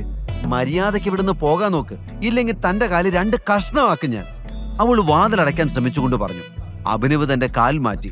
ഉടനെ വലിയ ശബ്ദത്തോടെ ആ വാതിലടഞ്ഞു. ഇവിടുത്തെ ജോലിക്കാർക്ക് കിടക്കാൻ പ്രത്യേക ഒരു ഏരിയ ഉണ്ട്, വേണമെങ്കിൽ അവിടെ പോയി കിടന്നു, അനന്യ അകത്ത് നിന്ന് വിളിച്ചു പറഞ്ഞു. അത് കേട്ട് അഭിനവിന് സങ്കടം തോന്നി. ഇനി എന്ത് ചെയ്യുമെന്ന് ചിന്തിച്ചുകൊണ്ട് അവൻ ആ ഡോർ ഹാൻഡിലിൽ പിടിച്ചു. അകത്ത് വാതിലിനിടയിലെ വിടവിലൂടെ അപ്പോഴും അഭിനവിന്റെ നിഴൽ കണ്ട് ഭയന്ന് നിൽക്കുകയായിരുന്നു അനന്യ.